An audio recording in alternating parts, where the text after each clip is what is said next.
The Sabres get the win over Edmonton last night and improved to 7-8-4 on the season. They're now tied with the Toronto Maple Leafs for last place in the Atlantic Division. They're only 4 points out of a tie for a wild card spot as well.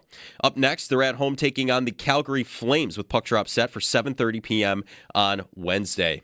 The Bills gearing up for the Houston Texans on a short week. We got a lengthy injury report yesterday, which saw many players limited participants in practice, but Mecole Hardman with a calf injury, Dalton Kincaid with a hamstring injury, Federian Mathis dealing with a shoulder injury, Curtis Samuel with an elbow and neck injury, and Khalil Shakir with personal reasons all did not participate in practice yesterday. And for Houston, Nico Collins with an ankle injury was listed as a limited participant on Monday's estimated practice report, and ESPN's Adam Schefter reports there is, quote, a real possibility C.J. Stroud will miss Thursday night against the Bills. That's your Barnes Firm Injury Report, brought to you by the Barnes Firm. Injured? For help, call 1-800-8-million. Around the NFL, the Cowboys demolished the Raiders 33-16 last night. Dak Prescott tallied 4 touchdowns and 268 yards on the night. George Pickens had a game as well, tallying 9 receptions for 144 yards with a touchdown. Michael Penix Jr. dealing with a season-ending knee injury. Bengals wide receiver Jamar Chase has been suspended for 1 game for spitting on Steelers defensive back Jalen Ramsey. Zach Taylor also said Trey Hendrickson with a hip injury is doubtful against the Patriots this week. And Browns quarterback Shedeur Sanders expected to start against the Raiders this week after struggling in his first game action against the Ravens.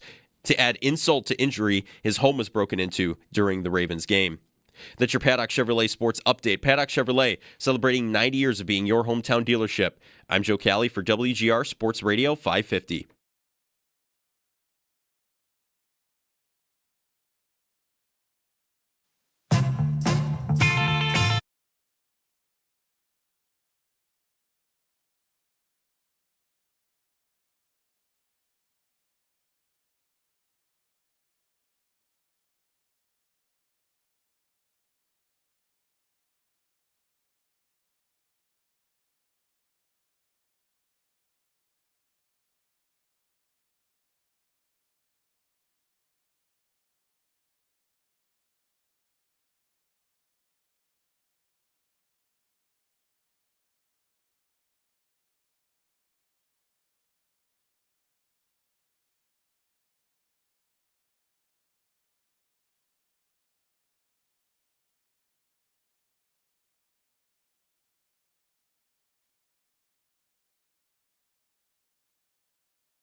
Today be Football Friday, since the game is in 2 days. And then we'll take tomorrow off because we don't work the day before. And then we'll do it. Yeah. All right. That's how the calendar should work. That's the new plan. Let's announce that. That's the plan. If we take Wednesday off, though, do we have to work Sunday then? Is that how that works? Well, Sunday would be Thursday. Sunday would be Thursday, Yeah, so we would be working. So Wednesday is Saturday. And then we'd also be working on Saturday. I don't like this plan at all. Yeah, you're right. No, I don't want it. Now we're mixing up all the days. Yeah. All right, well, we'll figure it out. Bills and Texans on the way. Last night was a blowout for the Cowboys and a blowout for the Sabres as well. Victory Tuesday. Victory Tuesday. The Sabres. Look at this. Never a doubt. Just like, hey, you get your best player back, you can win some games. Funny how that works. Yep. Tage is playing great, and a new goalie. And, they win. The thing I'm most interested in them right now is what they are doing in goal. That's 3 out of 4 games for Colton Ellis. So is he the guy now? I'm the captain now. Is right? Yep. Is he? I mean, or is this just, hey, let's get as much information on him as possible before we make a decision on what to do in goal? Because we're not doing 3 goalies all year. Somebody's going, so we want to know what he is before we make a call. Is that what it is? I don't know. It's very strange. Good question, because he was good. He was good. Alex Lyon has been too good to move on from. And then, of course, he's only played 1 game of one of their last 6. Yeah. So he's not really in the rotation at the moment. Which is kind of odd. After he played the first 6 games of the year. Yeah. And then there's UPL, who I guess you kind of have to keep, right? That's usually how that goes. Well, unless you got the trade on hold or something. What's the trade? We give you UPL and a second? Right. I was going to say you get like a 6th for him. Like someone just agrees to take him, basically, would be maybe Edmonton. Edmonton agrees to take him. Something like that. And you just ride forward with Ellis and Lyon. Maybe you were going to waive Ellis if yesterday didn't go great. Maybe Lyon getting waived is in the cards. I don't know. Maybe you hang on to Ellis until the trade deadline and then try to sell him for a piece. That's a long time. Or he's your franchise goaltender going forward. I did think about that last night. Like, what if he's just the guy? Like, what if in 3 years he's still out there wearing number 92 and we're in like, goal? hey, waivers. Got him on waivers. You got him on waivers. Mm-hmm. Maybe. I woke up this morning and went to the website lindys5.com. For those of you that maybe don't remember. I haven't been there in a minute. Yeah. Lindys5.com, set up by a listener, and the idea was Lindy said, get 6 of every 10 points, and then, at the end of the season, you'll be in a playoff race. Yeah. Maybe in a playoff spot, depending on what the playoff spot is. So they have not been getting 6 out of every 10 points. I wanted to see how far back they are from that and what it would take to get back on it. Because... we do this every year where they win a game or two, and it's, all right, what does this mean? And I will hand up admit it's going to take you are going to have to move a mountain for me to believe in this team. Mm-hmm. It's going to take a lot. And at least I can lay out what it is. They just have to win the next 5 in a row. That would get them back on lindys5.com, 6 out of every 10 points. They have 4 out of 10 in this one, with only 1 game left. So if they beat Calgary, they get 6 out of these 10. And that means that this set of 4 games was mission accomplished. Mm-hmm. Then, if you just simply win the next 4 in a row, you are on pace. You're back to 6 out of every 10. Those games are Chicago, Carolina, Pittsburgh, New Jersey, Calgary. So, win 5 more in a row after just winning 2 in a row. It really will take a 7-game win streak to get them back to just the, hey, if you get 6 out of 10, you'll finish with 96 points. Yeah. Is that impossible? I don't think so. Calgary's bad. Calgary's the worst team in the league. Right? Chicago. I don't think Chicago is all that good. Okay. They're having a nice little start here, but I don't think they're very good. Doesn't help that Carolina and New Jersey are in here, and Pittsburgh's in here. Pittsburgh's supposed to be bad, but they forgot to be bad. Well, New Jersey also just lost their best player to like a team dinner or knife accident or something. True. So there you go. Just win the next 5. Win the next 5. Win the next 5. I mean, I'm wondering if it's more realistic to think that way this year because they, like you mentioned, get back to 6 out of every 10 points. You know what they're about 6 out of every 10 points in? I think I should do the math on this. When Dahlin plays. Yeah. When Dahlin plays, they're actually not that far off that. Right, and that's more than just this year. When he does not play, they do not win.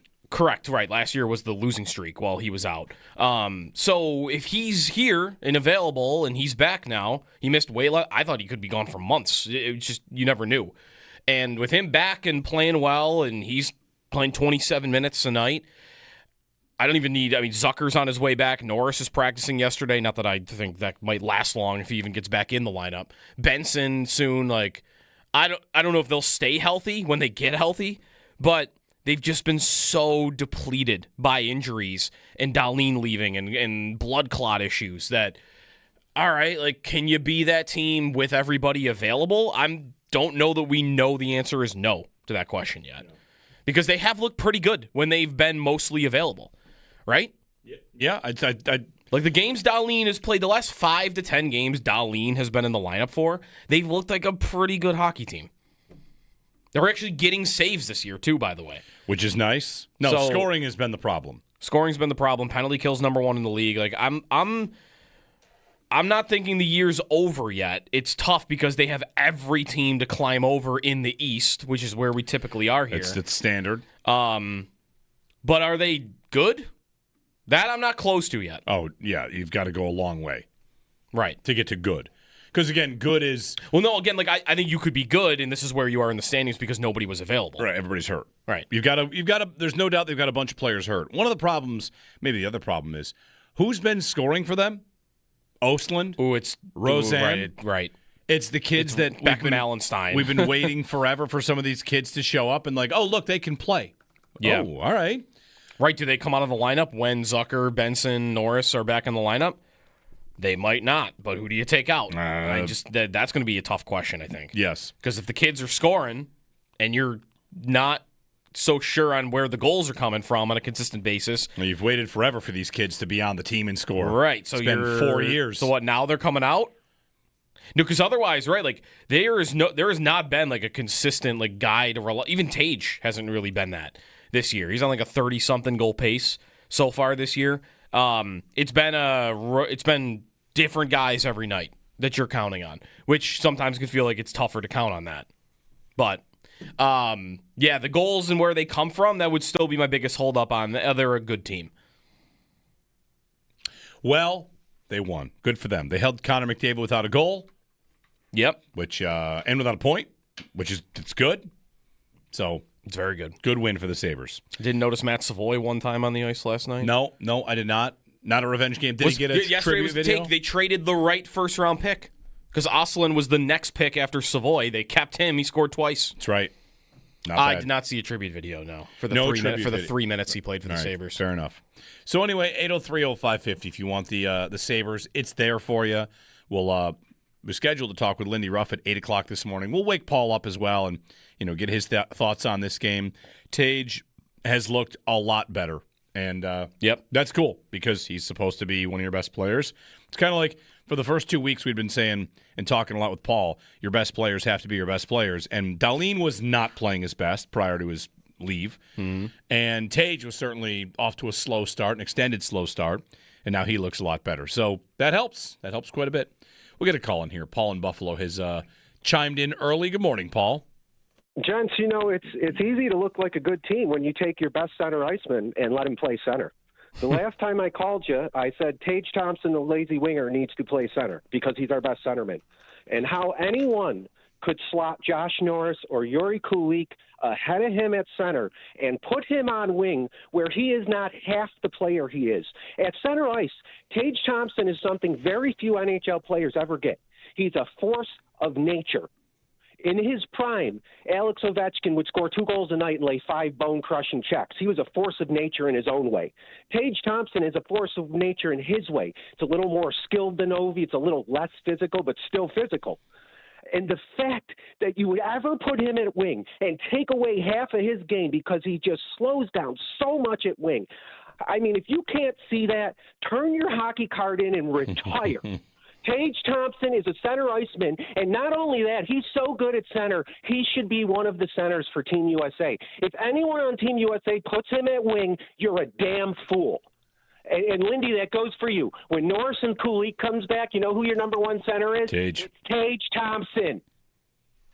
Good wins, boys. 2 in a row. Give me 3 more, and I'll take you seriously. Nice. Cap, it's nice to see you back in the lineup.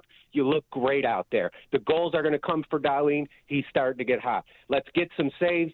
Trade UPL. Let's go, boys. Have a good one, guys. Thanks, Paul. Yeah, when you said earlier that they need to win 5 in a row, were you including that they've won 2 already? No, 5 more. 5 more. Okay, so you want a 7-game win streak. To get back onto Lindy's 5 of, the true playoff pace, 6 out of every 10. To get back on playoff pace, they have to win 5 more in a row right now. This reminds me, was it last year we had Operation 10 straight? Yeah. Because Lindy had got to a spot where he said, well, if we just get 7 out of every 10 for the next 30, and then we'll win 4 in a row. It's like, no. Let's not complicate things. Right. You probably have to win 10 games in a row. And, of course, they did not do that. I'm not sure they ever won more than 2 in a row. No, that's probably right. Yeah. So I will continue to this Lindy's 5, if you go to lindys5.com, gives you the opportunity, just like the New York Times playoff machine, to click wins, losses, and overtime losses. Yeah. So if you want to do this every time they play the game, I'll keep updating it. Right now, it's from this day forward, win 5 straight. Disregard what they've done. Win 5 in a row, and you're back on playoff pace. If they lose to Calgary, which would be very disappointing, well, then you're going to have to lose. Again, you got this quickly. If they lose to Calgary, they're probably going to need to win more than 6 in a row, basically. 7. 7 would put them ahead of 7. Lose 1, need to win 7 in a row to start over. So it's a hill. It's a hill to climb. Anyway, 803-0550. Yeah, I mean, I agree with the point, though. I think their too. lineup is at its best when Tage is at center. It's so strange because Tage was this little lost player for a while, and then they're like, what if we tried him at center? he's amazing. Yeah. Okay, no more of that. Why? Because of Josh Norris's presence? Because you want to get the two of them on the same line? I get it, but maybe instead of that, Norris and Tage as your two centers. Tage 1, Norris 2. Right. All right. Let's do that. And Kulik 3, and maybe I've got 3 good centers if I do that. Especially in these games as of late, where he played center yesterday, but he hadn't been before that. When Norris isn't in there and Kulik isn't in there, and I'm down to the Amerks guys coming up, and maybe that's why he's played wing, because they've like the Osland. I don't know. He's your best center, and he's been playing on the wing for a long time now with your top 2 centers out of the lineup, which has always been very strange. And by the way, Daily Faceoff did a Team USA hockey prediction I saw yesterday. Tage was at center. All right. He was their third-line center. Behind Eichel and Matthews, as you would expect. Who? It's Jack Eichel and Auston Matthews. Oh. Austin. There's an O. It's pronounced Austin. There's an O in there. Wouldn't it be funny if the Sabres played Tage all year on the wing and Team USA got him and they were like, this guy plays center. Yeah, he's a center. We're going to put him at center. He'll win gold. Anyway, 803-0550 and 1-888-552-550. Sabres win. They beat Edmonton, a 5-1 score. Noah Ostlund scores twice. And Calgary Wednesday at 7:30. Okay. 7:30. You got to beat Calgary. Oh, you've got to beat Calgary. You got to beat Calgary. They're bad. They're the worst team in the league. They are. Yeah. And you're like one of the bottom 5 teams in the league in the standings. But again, you might have some excuses for that, but or they have reasons for that. They have, like, as bad as you think the Sabres are, they have 5 fewer points with 2 more games played. Yeah, they do have one. They are 1 regulation win behind the Sabres. Okay. For what that's worth. But by points percentage, it's 47% for the Sabres and it's 32% for Calgary. Pretty rough. They are not getting overtime points. They're a minus 19 on goal differential. The Sabres are a minus 9. I guess the number one thing you'd want to say about the Calgary game is you have to show up. Right? Right. Someone who tweeted in that said, if they show up with that kind of effort from last night, we'll love them this season. Kevin wrote in. Can we bottle the effort? If they work that hard every night, we'd all be satisfied. I don't know. I'd be satisfied if they won. Right. Working hard and finishing in 11th in the East is not really going to do it anymore. But it's the most positive spin you can put on. Here you go. 6 points out of first in the division with 2 games in hand. Look at that. That's not bad. This is going fine. We're fine. That is actually a very good spin. 6 points out of first. 2 games in hand. First place held by Boston. It's obnoxious. If I could bet them to miss the playoffs right now, I would. It is utterly obnoxious. Yeah. What did I said to you last year, they're going to sink below the Sabres and go back above them in 1 year. This is where I'm just like not sure yet that they have to be dead because I don't know who's good. Here's a crazy stat right now about the Atlantic Division. There's not a single team with a positive goal differential. Yeah, that is nuts. Boston leading the division at an even 69-69. Right, and everybody else is in the negative. So I'm not sure the Sabres are good. I'm not sure anybody in this division is good. Yeah. They're a minus 9, and here you go. You've got Montreal, who's in a playoff spot. Third in the division is a minus 3. Right, exactly. Well, hey. Beat Calgary, come on. Beat Calgary and try and give us a season. That's what I'd say. Give us a season. Let's have it. 803-0550 and 1-888-552-550 is our phone number. Everyone's still kind of basking in the glow of the Bills win still. And AFC Offensive Player of the Week honors. That happens on Wednesday, right? Pretty sure that happens on Wednesday. So, yes. All right, so Josh Allen will win that on Wednesday. Yeah, there's nobody else that it comes to mind, right, from the AFC this past week? No, I can't think of anybody. The Jaguars won big. Did anybody there do something? I don't think so. Yeah, I don't know. They were spreading it around. It's going to be tough to beat 6 touchdowns. Right. That's going to be tough. I did see a funny joke made yesterday, though. The Josh Allen hat trick, 3 touchdown passes, 3 touchdown runs, and an interception that would get any other quarterback benched. Yes. Yeah. That's a good hat trick. We used to joke the hat trick was a passing, a rushing, and a pick. Right. You know, I was listening to Joe Marino, who we'll talk to tomorrow, and we talked to him on Wednesdays at 8, listening to his All-22 review of this game. And boy, did he ever describe the offense as, for lack of a better term, if I may, a Brian Daboll offense. What did they do? They threw it to all levels of the field, and they ran into light boxes. When they ran into heavy boxes, which they were doing earlier in the game, it wasn't working. And then the pass opened up their ability to run. They threw it down the field, and Tampa kind of backed out. And then all of a sudden, James Cook started having success in the run game later on when they're trying to close out the game. And when he said that, because I remember back to the Devin Singletary days, Singletary used to lead the league in running into light boxes. Yes. Happened all the time. Yep. So, hey, look, this team throws it so much, we can't load the box. Oh, no, they ran into it. And there's space. And a back like James Cook with the light box, I mean, profit. It's like Dable was up in the booth with a fake mustache calling plays. That's right. On Sunday. Yeah. So credit Joe Brady and everything they did, and the Bills win. Bills win big. With a lot of 11 personnel. What was the percentage? I don't know. I don't know what the exact percentage was, but I mean, all the receivers playing as much as they did. Uh-huh.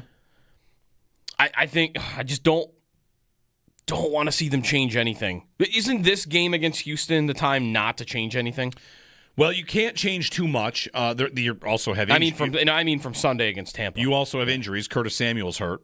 Yes, he is. Or at least nursing something. One thing I would caution about the injury report is that yesterday was only a walkthrough. Yeah. And McDermott basically said, go ahead and get yourselves right. So every single veteran that might want to take a day, because taking a day? Yeah, what is it? Neck a little sore, knee a little sore. Not to say these guys are faking it at all. Just the idea that I'm not worried about anybody on the injury report until I see them on there today. So take that for what it's worth. But if they do have a couple of injuries, then of course Coleman draws back in the lineup. He was one of the few to make a play in Houston last time they were there. Yep. He caught a hitch and spun out and took it to the house. So we'll see if Coleman gets back in the lineup. But the whole thing. The question I would have for anybody about the defense, if you want to, yesterday's the day to celebrate the offense. Here's the day to talk about the defense. Might as well do that on a Tuesday. What is the standard for them? Yeah. You out there, Bills fan, give us a call, 803-0550. What would you say you want from this defense? That's not just saying to be the best in the league. Like, you see who they have, who they're missing. Oliver and Hoyt are still out for a while. I mean, Hoyt for the year, Oliver until maybe the playoffs. He just posted something on social media, like showing off his new elbow brace. Mm-hmm. But I don't think you can give me a flat number. I don't know what you would say. But what is the standard for the defense this year? Because this Tampa game to me is a great example of, them playing fine and giving up a lot of points. Yeah. I would say they played fine on defense. They forced 4 punts and got a fourth down stop and got an interception. Like, that's 6 stops. Yeah. 6 stops is good. You know who leads the league in punts forced per game? It's Denver. Do you know what the number is? 6. 6 punts per game leads the league. Yeah. The Bills force 4 punts per game, which is tied for 8th. Yeah. If I said to you for the rest of the season, they'll be a top 10 forcing punts defense, wouldn't you say, oh my God, yes. Yeah. Take it. So I think it's an interesting conversation. I think trying to evaluate defense is, I don't know about tougher than ever, but I think it's not as simple as how many points did they give up. No, I don't think so either. I mean, because really, where I kind of want them to just get back to where they had been in previous seasons, which is, while they don't really stop the run, but I don't know that they care about stopping the run. That was years of that. And what you got in exchange was their secondary is awesome, and it's going to be very hard for even the top quarterbacks to get off against this defense. That might be where my standard would be for right now is, do you have the pass defense specifically? Do you have a defense that can limit or even sometimes get the worst out of good quarterbacks, where they just don't go off against you every single time? Because I've got 2 games in a row where they've played pretty good quarterbacks where, like, Mahomes didn't go nuclear against them, and he had all of his weapons available to him. Mm-hmm. And Baker certainly didn't do that against the Bills last Sunday. Drake May, even earlier in the year, had a really good second half, but he didn't go nuclear from beginning to end. They don't look like a defense to me right now that is just going to get torched in the pass game. which is what I would be most worried about. Unless I'm like thinking about their secondary and where they are at with Hairston continuing to get a little bit more and more in the lineup, and Bishop's ascension. Poyer has been better than Taylor Rapp, right? Like that's flat out true, right? Yes. He's been better than Taylor Rapp. So suddenly I kind of like their secondary. I kind of like their pass defense. And if they can't stop the run, then they can't stop the run. And I think I want to take my chances with that. What's that look like? Matchup specific?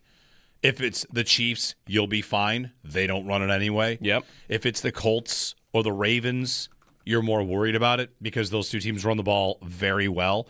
I was just pulling up Derrick Henry's stats because his season high was against the Bills, 169. Right. And after that 169 against the Bills, he went 5 games with 50 or less.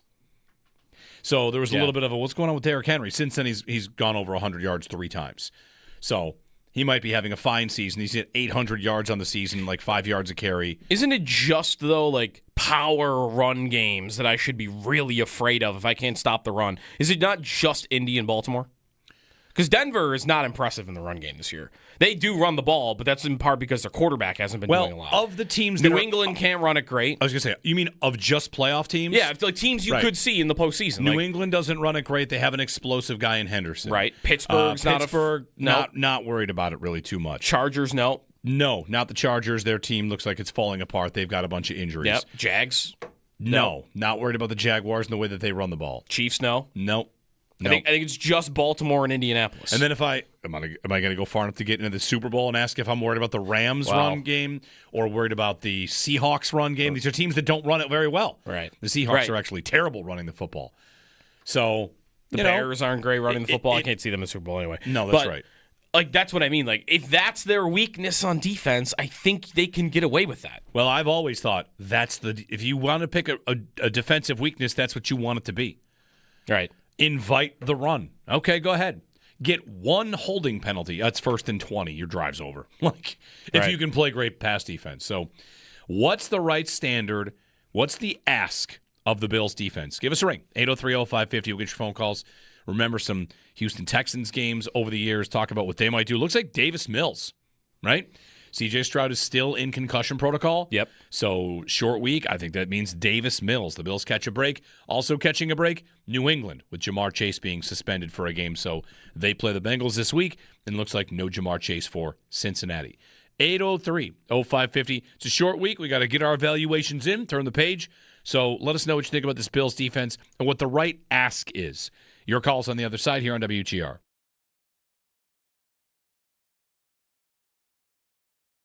Victory Tuesday. Victory Tuesday. The Sabres. Look at this. Never a doubt.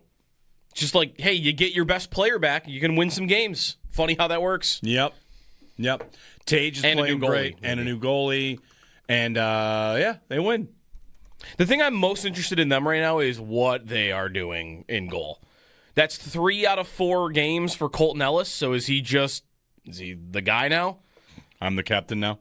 Is right? Yep. Is he? I mean, or is this just, hey, let's get as much information on him as possible before we make a decision on what to do in goal? Because we're not doing 3 goalies all year. Somebody's going, so we want to know what he is before we make a call. Is that what it is? I don't know. It's very strange. It's a good question because he was good. He was good. Alex Lyon has been too good to move on from. And then, of course, he's only played one game of one of their last 6. Yeah. So he's not really in the rotation at the moment. Which is kind of odd. After he played the first 6 games of the year. Yeah. And then there's UPL, who I guess you kind of have to keep, right? That's usually how that goes. Well, unless you got a trade on hold or something. What's the trade? We give you UPL and a second? Right. I was going to say you get like a 6th for him. Like someone just agrees to take him, basically, would be maybe Edmonton. Edmonton agrees to take him. Something like that. And you just ride forward with Ellis and Lyon. Maybe you were going to waive Ellis if yesterday didn't go great. Maybe Lyon getting waived is in the cards. I don't know. Maybe you hang on to Ellis until the trade deadline and then try to sell him for a piece. That's a long time. Or he's your franchise goaltender going forward. I did think about that last night. Like, what if he's just the guy? Like, what if in 3 years he's still out there wearing number 92 and we're in like, goal? Hey, waivers. Got him on waivers. You got him on waivers. Mm-hmm. Maybe. I woke up this morning and went to the website lindys5.com. For those of you that maybe don't remember. I haven't been there in a minute. Yeah. Lindys5.com, set up by a listener, and the idea was Lindy said, get 6 of every 10 points, and then, at the end of the season, you'll be in a playoff race. Yeah. Maybe in a playoff spot, depending on what the playoff spot is. So they have not been getting 6 out of every 10 points. I wanted to see how far back they are from that and what it would take to get back on it. Because, we do this every year where they win a game or two, and it's, all right, what does this mean? And I will hand up admit it's going to take you are going to have to move a mountain for me to believe in this team. Mm-hmm. It's going to take a lot. And at least I can lay out what it is. They just have to win the next 5 in a row. That would get them back on lindys5.com, 6 out of every 10 points. They have 4 out of 10 in this one with only 1 game left. So if they beat Calgary, they get 6 out of these 10. And that means that this set of 4 games was mission accomplished. Mm-hmm. Then, if you just simply win the next 4 in a row, you are on pace. You're back to 6 out of every 10. Those games are Chicago, Carolina, Pittsburgh, New Jersey, Calgary. So, win 5 more in a row. After just winning 2 in a row, it really will take a 7-game win streak to get them back to just the, hey, if you get 6 out of 10, you'll finish with 96 points. Yeah. Is that impossible? I don't think so. Calgary's bad.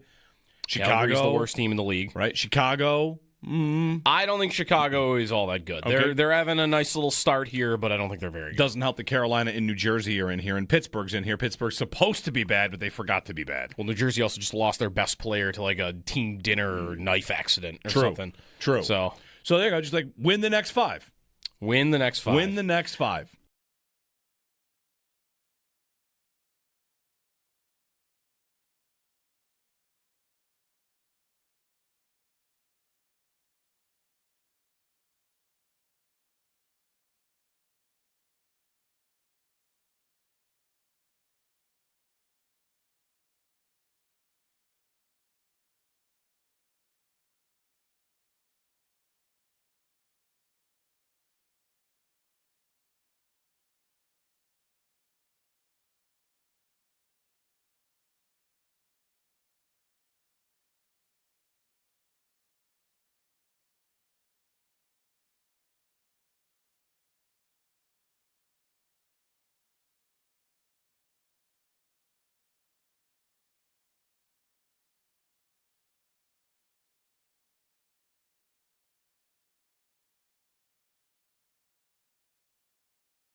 The Sabres get the win over Edmonton last night and improved to 7-8-4 on the season. They're now tied with the Toronto Maple Leafs for last place in the Atlantic Division. They are only 4 points out of a tie for a wild card spot as well. Up next, they're home once again taking on the Calgary Flames with puck drop set for 7:30 p.m. tomorrow night. The Bills gearing up for the Houston Texans on a short week. We got a lengthy injury report yesterday, which saw many players limited participants in practice, but Mecole Hardman with a calf injury, Dalton Kincaid with a hamstring injury, Federian Mathis with a shoulder injury, Curtis Samuel dealing with an elbow and neck injury, and Khalil Shakir for personal reasons all did not participate in practice. For Houston, Nico Collins with an ankle injury was limited on Monday's estimated practice report, and there is a, quote, real possibility C.J. Stroud will miss Thursday night against the Bills. That's your Barnes Firm Injury Report, brought to you by the Barnes Firm. Injured? For help, call 1-800-8-million. And that's your Paddock Chevrolet Sports Headlines. Paddock Chevrolet, celebrating 90 years of being your hometown dealership. I'm Joe Cali for WGR Sports Radio 550.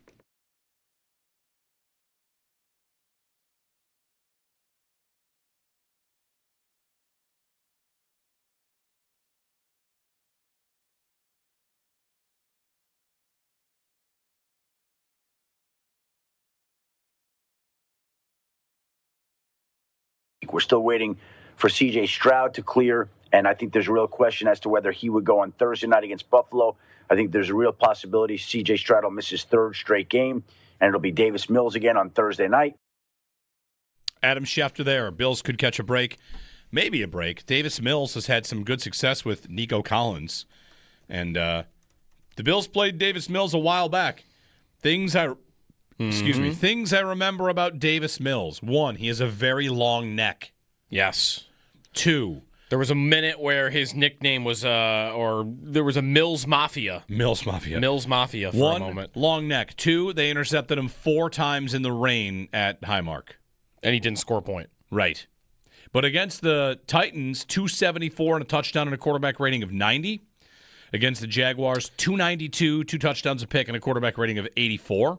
Yeah. So he's had 3 starts here, 3 games. 1 was against the Broncos, which nobody looks good against the Broncos for the most part. So, Davis Mills.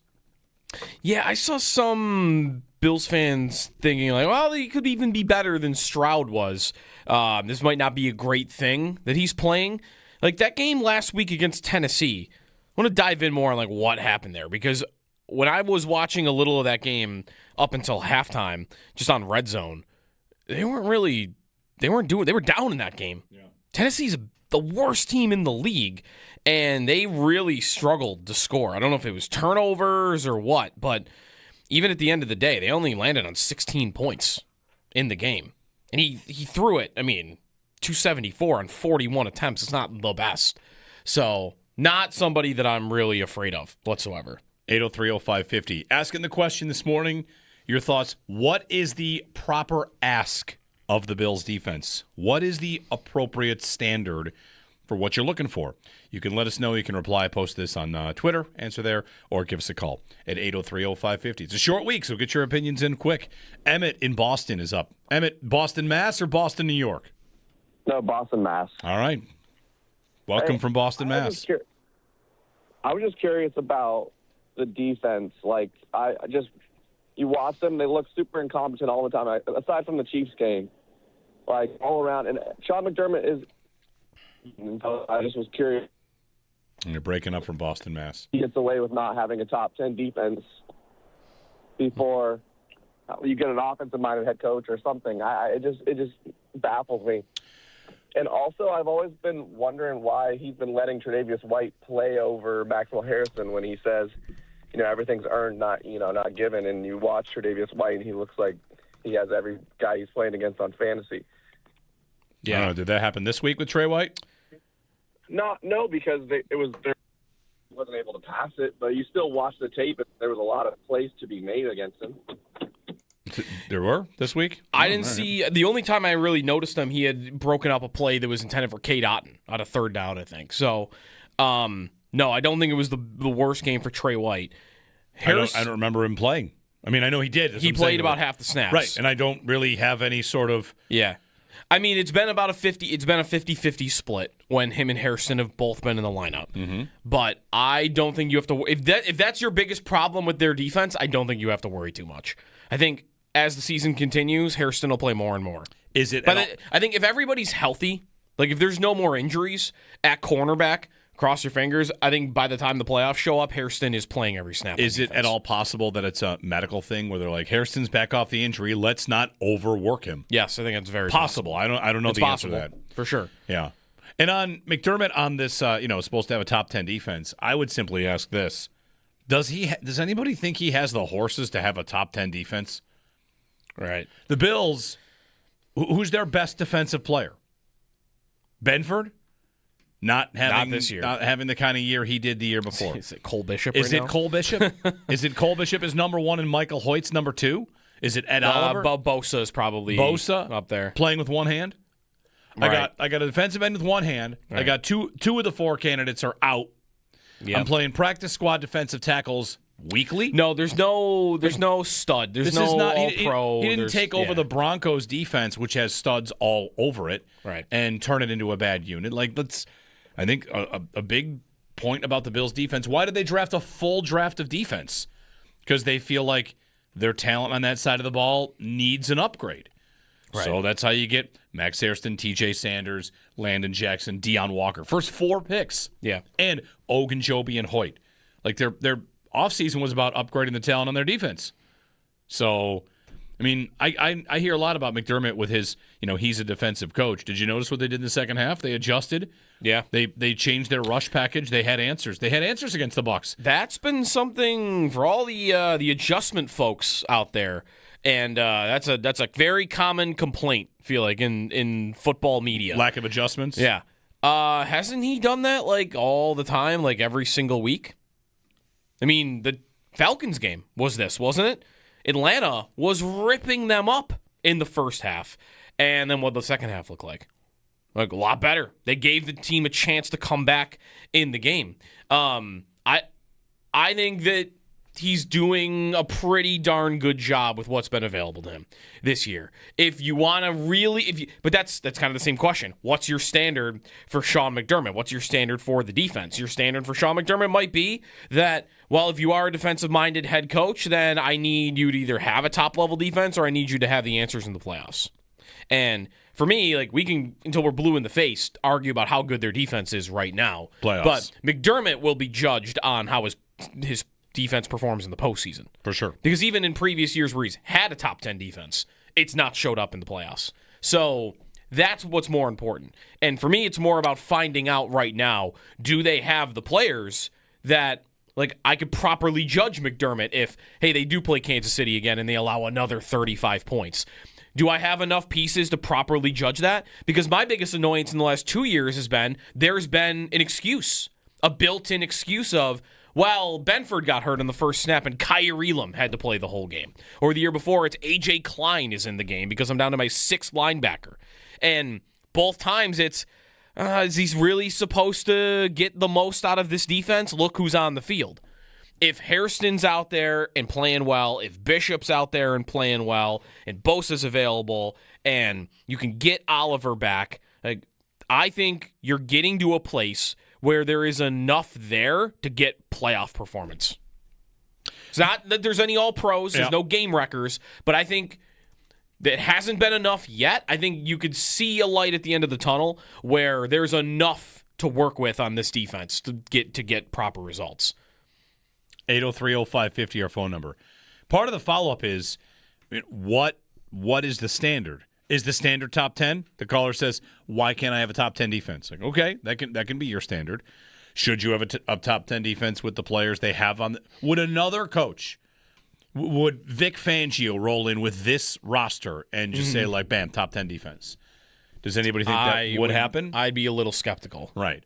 If Sean McDermott rolls in and has the Broncos defense or the Texans have what the Bills have been chasing for years, which is two premier defensive ends. Mm-hmm. Like they have they have two edge rushers that are really going to challenge the Bills. We'll see how this game goes, but man, the Bills would dream of having these two guys. Or Denver, who's got Nick Bonito. And when he's available, Pat Surtain is the best corner in football. I saw a stat yesterday. The Broncos, they're on like a historic pace for sacks this year. They have a sack on 11% of plays. Think of that. 11% of their opponent's plays, they get a sack. And a lot of that is personnel. A lot of that, too, is who you play. But a lot of that's personnel. McDermott doesn't have, even the guys up top are only pretty good. But they have, to this point, a lot of injuries on defense. Right? It's been a lot of injuries on defense. It's been a ton. I think they could get to a place where they're pretty healthy. They're not going to get Hoyt back, but everybody else could be on the way back on defense. But if you were judging them right now on whether they're top 10, then I don't think there's many coaches in the league that could get it out of them. But if I get all these guys back, can I get top 10 from here forward? I think that is not the most unrealistic ask. Yeah. I think it's possible that you could get that. Can I give you one quick note that would say it's a good thing that James Cook ends up being good and the Bills extended him? Nick Bonito was the next pick in the draft. After James Cook? After James Cook was Nick Bonito. If Cook is not good, I think we might know that more as a statistic or whatever. It's a little note like, hey, there's Nick Bonito, one of the best pass rushers in the entire league. Right. Second round. But Cook, is a good pick. And the Bills would have had Vaughn back then and probably felt better about Rousseau was young at that time. Anyway, 803-0550, our phone number. Asking what you want to see from the defense. Try and put a number on it. Try and put a accomplishment on it. Michael writes in 20 points per game. Not realistic. Yeah. To me, that is not, in the playoffs, not realistic. Would any team, No, that would be a pretty darn good. What did the Chiefs do a couple years ago? Would anyone out there think that a standard against the Bills would be hold Josh Allen to 20 points per game in the playoffs? Would you accept that as a standard? Because if that's the standard, then Steve Spagnuolo's never done it. Right. That's the standard. You're going to be disappointed. Well, this is again where like this playoffs could be interesting because if I play Mahomes and Lamar Jackson, I know it's unrealistic to think you're going to go 20 points a game. But if I play Bo Nix and Daniel Jones, and what they do against Bo Nix in the playoffs? Less than 20 last year? Yeah, 7, right? Blew him out. It was the first play of the game, and that was it. So it depends who you play a little bit. Sure, it's a part of it. Next one Jerry writes in, 100 yards or less rushing yards per game allowed. Okay. They just gave up 200, won by double digits. Yeah, again, the who you play. 20 points a game has happened. 2 years ago, Kansas City, they allowed 7 to Miami, 24 to the Bills, 10 to Baltimore. That's a great game. And then 22 to San Francisco. So that's 15 a game. Oh, sure. That's it's possible to do it. Wait, we're doing a 4. Okay, I wasn't sure. We're doing a 4-game average because 20 points per game in the postseason. If you're saying I want to give up 20 points per game, yeah, that's what I'm saying. What that means is 20, 20, 20, 20. It's not an average because if you go above and lose, you don't get to play another game. I see what and this is where it gets down to match play. You gave up 24 to Kansas City, right? 10 and 30, and you lose in the second round. Right? I give up 20 points per game. Yeah, I do like this question though. I think it's kind of fun. We'll get some more answers in 803-0550. How about not allowing match what that was? Kansas City 2 years ago. You don't allow more than 24 in a playoff game. That's your standard. That's a heck of a standard. This year's playoffs, you will not allow more than 24. That's a heck of a standard. What should that number be then? 28? If it's 24, I want to say if they don't allow more than 24, then they should win the Super Bowl. All right, what if it's 28? I would like to think they should win the Super Bowl. Okay. But not allowing 30? But I'm over here defense, schmefense. Right. Because the way that they've wanted to, and this gets to the larger conversation, hasn't the way that they've wanted to hold teams under 28 been by limiting possessions? Yes. They lost here. That's where I get to my optimism of, hopefully they're not missing pieces this time, and as many pieces, and they treat it differently. Play a real game. Yeah. Because 2 years ago, they gave up 27 here and lost. All right, so that would have been a year where they didn't give up 28. 803-0550. One of the $1 million questions about this team. What's the right number? 803-0550, our phone number, 1-888-550-2550 to join us here on WGR.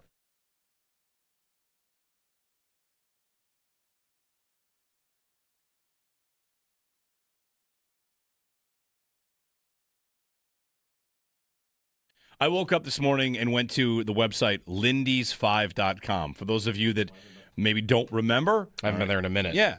Lindys5.com, set up by a listener, and the idea was, Lindy said, get 6 of every 10 points, and then, at the end of the season, you'll be in a playoff race. Yeah. Maybe in a playoff spot, depending on what the playoff spot is. So they have not been getting 6 out of every 10 points. I wanted to see how far back they are from that and what it would take to get back on it. Because... we do this every year where they win a game or two, and it's, all right, what does this mean? And I will hand up admit it's going to take you are going to have to move a mountain for me to believe in this team. Mm-hmm. It's going to take a lot. And at least I can lay out what it is. They just have to win the next 5 in a row.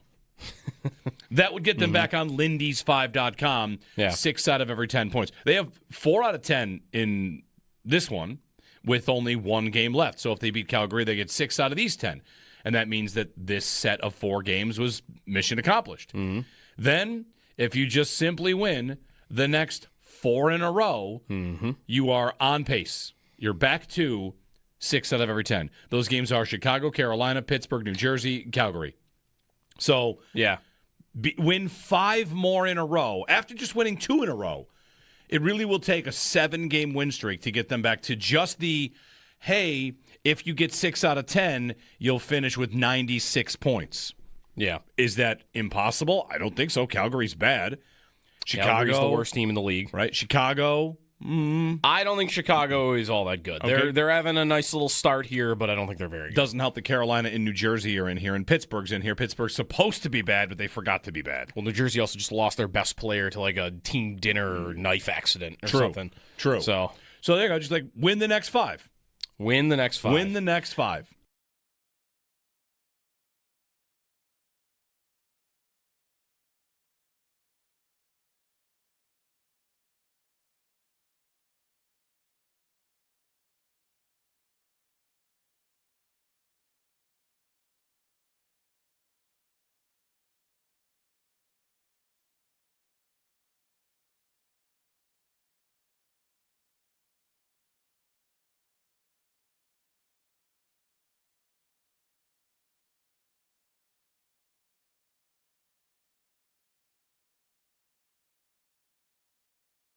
Yeah, I mean, I agree with the point, though. I think me their too. lineup is at its best when Tage is at center. It's so strange because Tage was this little lost player for a while, and then they're like, what if we tried him at center?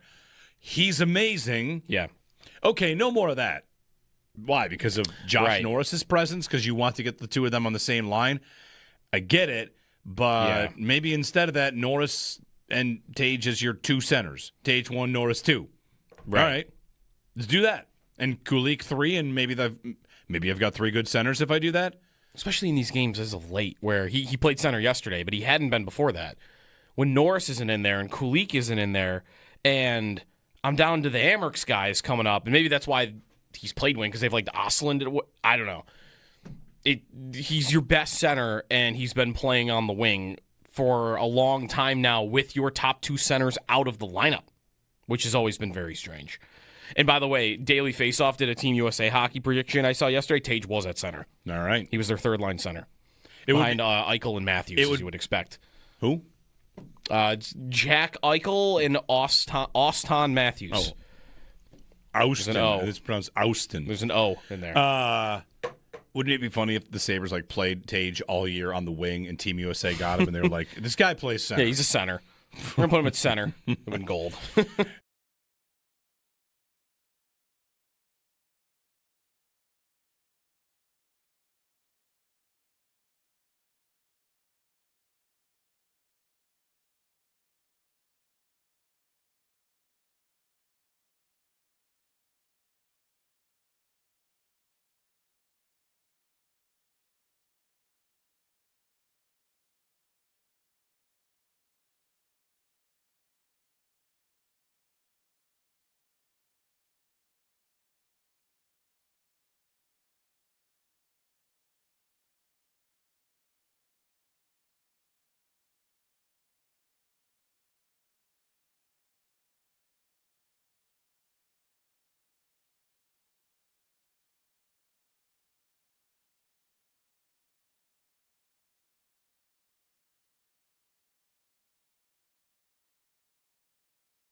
Yeah, empty net for Edmonton.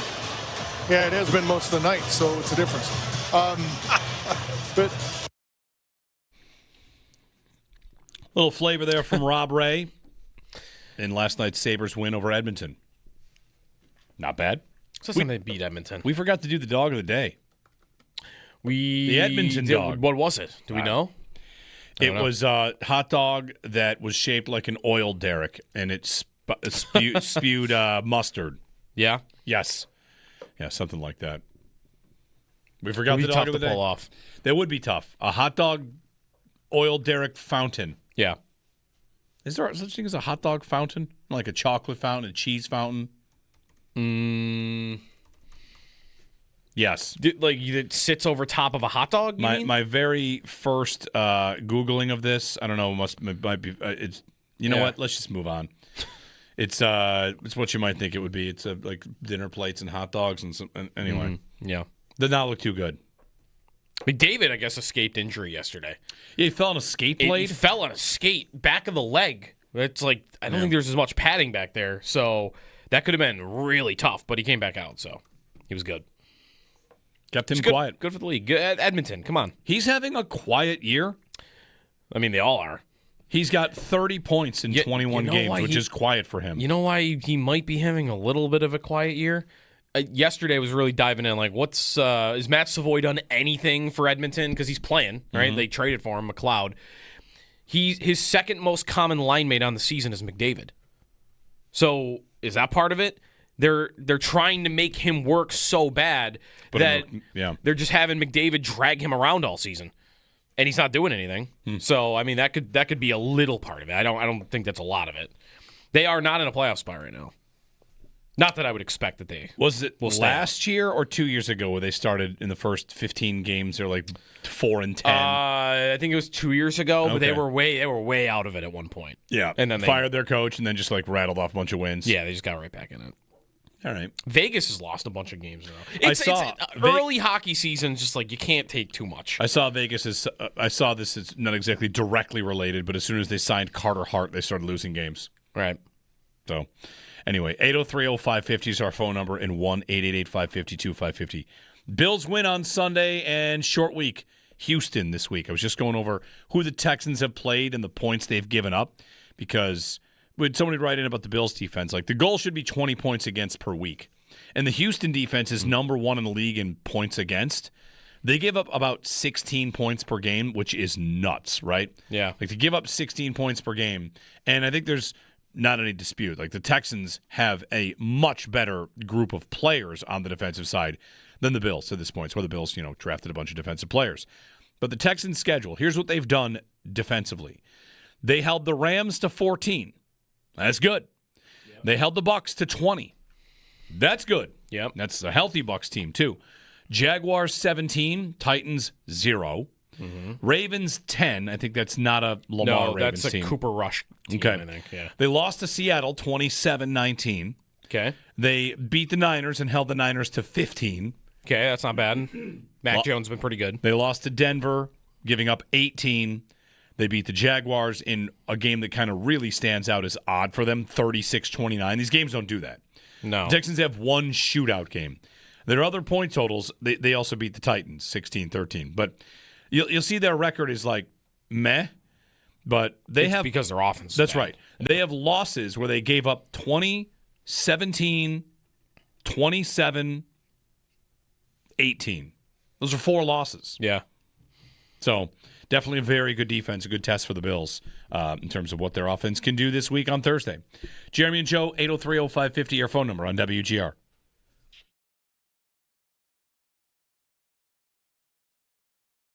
Yesterday's the day to celebrate the offense. Here's the day to talk about the defense. Might as well do that on a Tuesday. What is the standard for them? Yeah. You out there, Bills fan, give us a call, 803-0550. What would you say you want from this defense? That's not just saying to be the best in the league. Like, you see who they have, who they're missing. Oliver and Hoyt are still out for a while. I mean, Hoyt for the year, Oliver until maybe the playoffs. He just posted something on social media, like showing off his new elbow brace. Mm-hmm.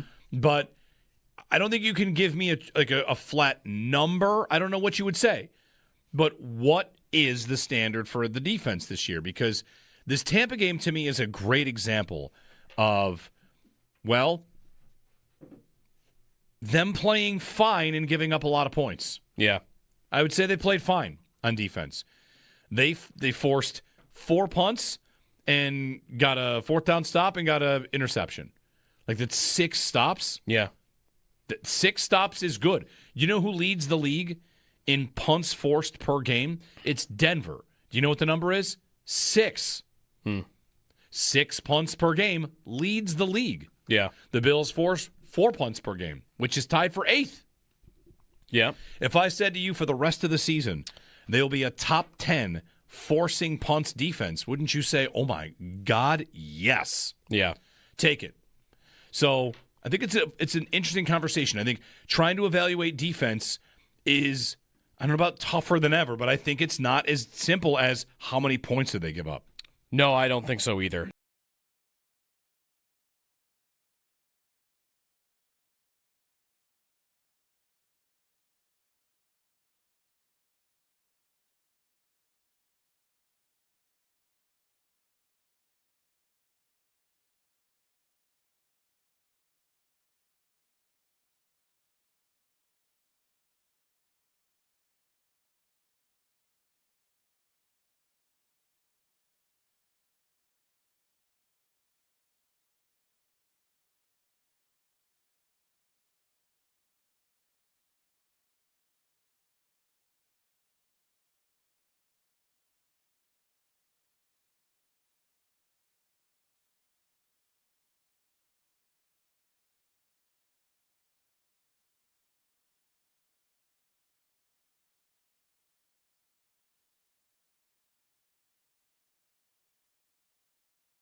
One of the problems, maybe the other problem is, who's been scoring for them? Ostland? Ooh, it's Roseanne? Right. It's the kids.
The Sabres get the win over Edmonton last night and improved to 7-8-4 on the season. They're now tied with the Toronto Maple Leafs for last place in the Atlantic Division.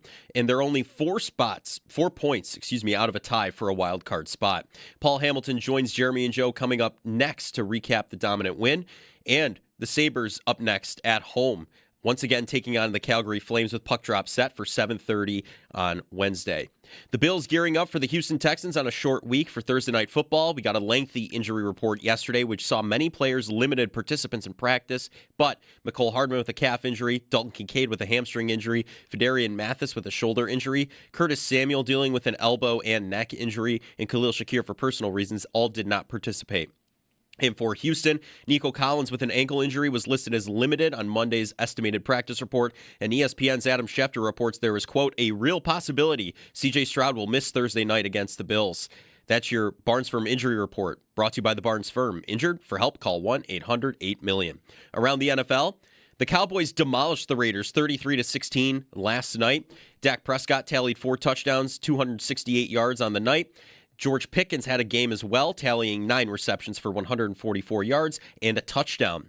Other news around the NFL, Michael Penix Jr. dealing with a season-ending knee injury. The Bengals wide receiver Jamar Chase has been suspended for 1 game for spitting on Steelers defensive back Jalen Ramsey. Zach Taylor also said Trey Hendrickson with a hip injury is doubtful against the Patriots this week. And Browns quarterback Shedeur Sanders expected to start against the Raiders this week after struggling in his first game action last week against the Ravens. To add insult to injury, his home was broken into during that game. And in college football, Virginia Tech has found their new head coach as they hired James Franklin, formerly of Penn State, yesterday. That's your Paddock Chevrolet Sports Update. Paddock Chevrolet, celebrating 90 years of being your hometown dealership. I'm Joe Cali for WGR Sports Radio 550.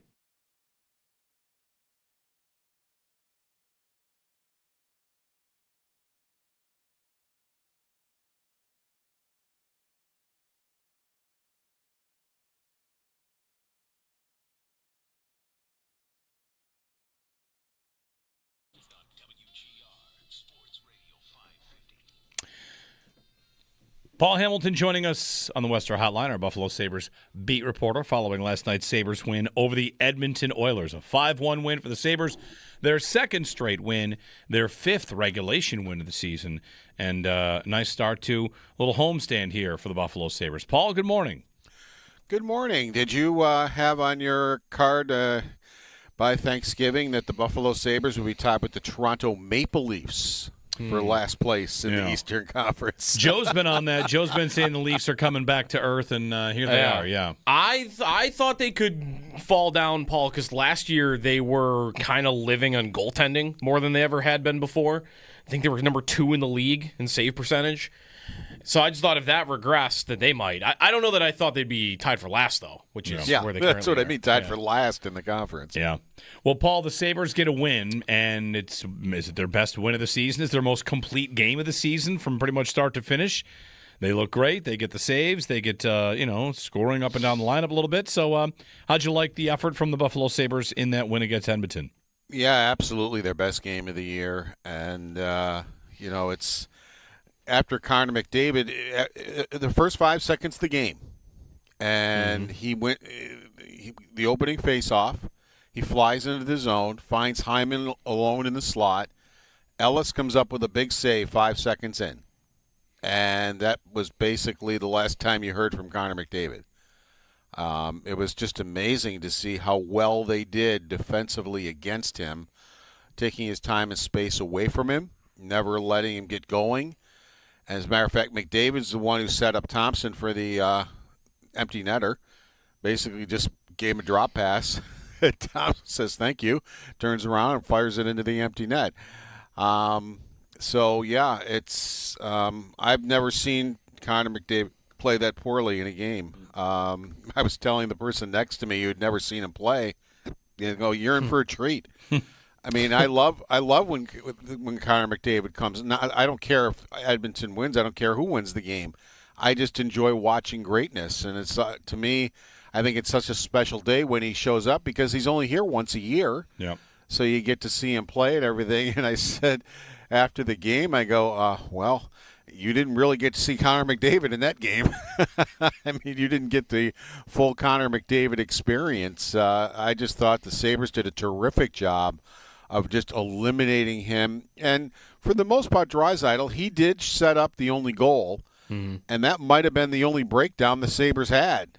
It was that goal where, they didn't get the puck in deep. Draisaitl came down, he makes the pass, and that is the only goal Edmonton scored. And other than that, the Sabres were pretty much flawless defensively. Yeah. Is it right, Paul, to correlate that a little bit to they just look like a totally different team when Dahlin's available to them? Well, yeah, when Dahlin showed up in Detroit, it's like, well, okay, maybe he got a chance to win one game in this 4-game road trip because they in the last 2 years they have not won a game when he has not been in the lineup, either for this situation or injury. I think that covers Mount, I don't know, around 13 games, somewhere in there. Mm-hmm. I believe there's something like 12-1 or 2, something like that again when he doesn't play. So, they are a different team with him in the lineup.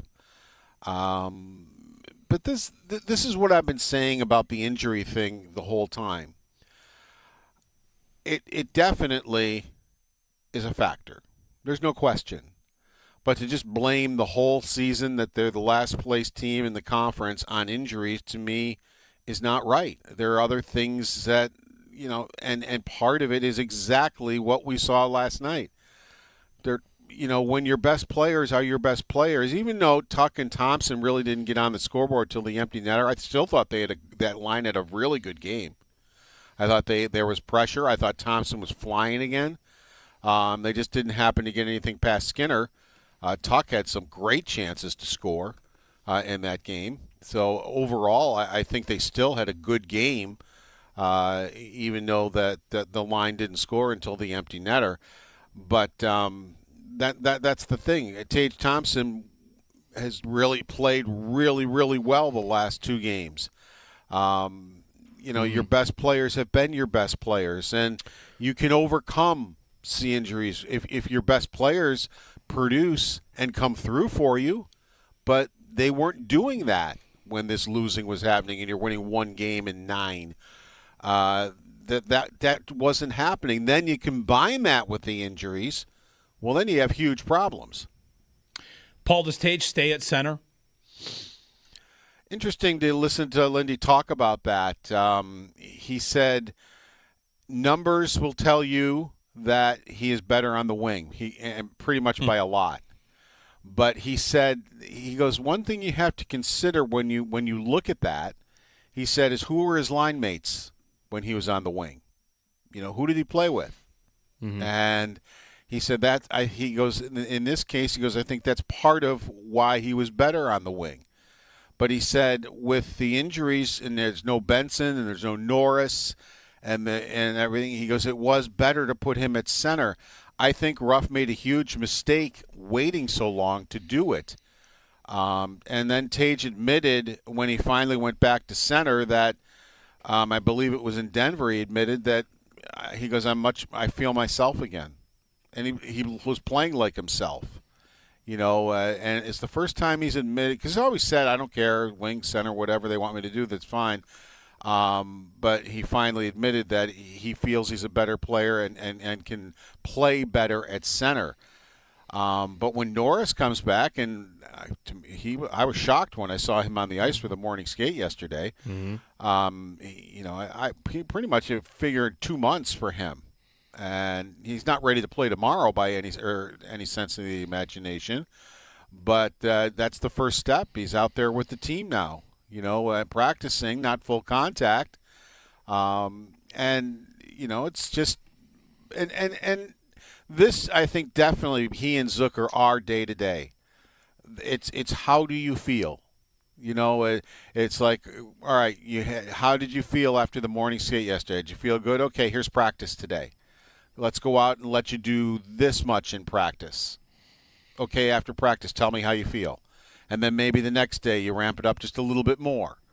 And that's, I think, how they're going to treat Norris and the injury to get him back. Now, in Zucker's case, same thing. As he said, he goes, my conditioning is horrible right now. I mean, he was basically, he said, I went from the couch to the bed for 2 straight weeks. He said between 10 days and 2 straight weeks, he goes, I didn't do anything else. And he lost a lot of weight. He says his conditioning is right now not good at all.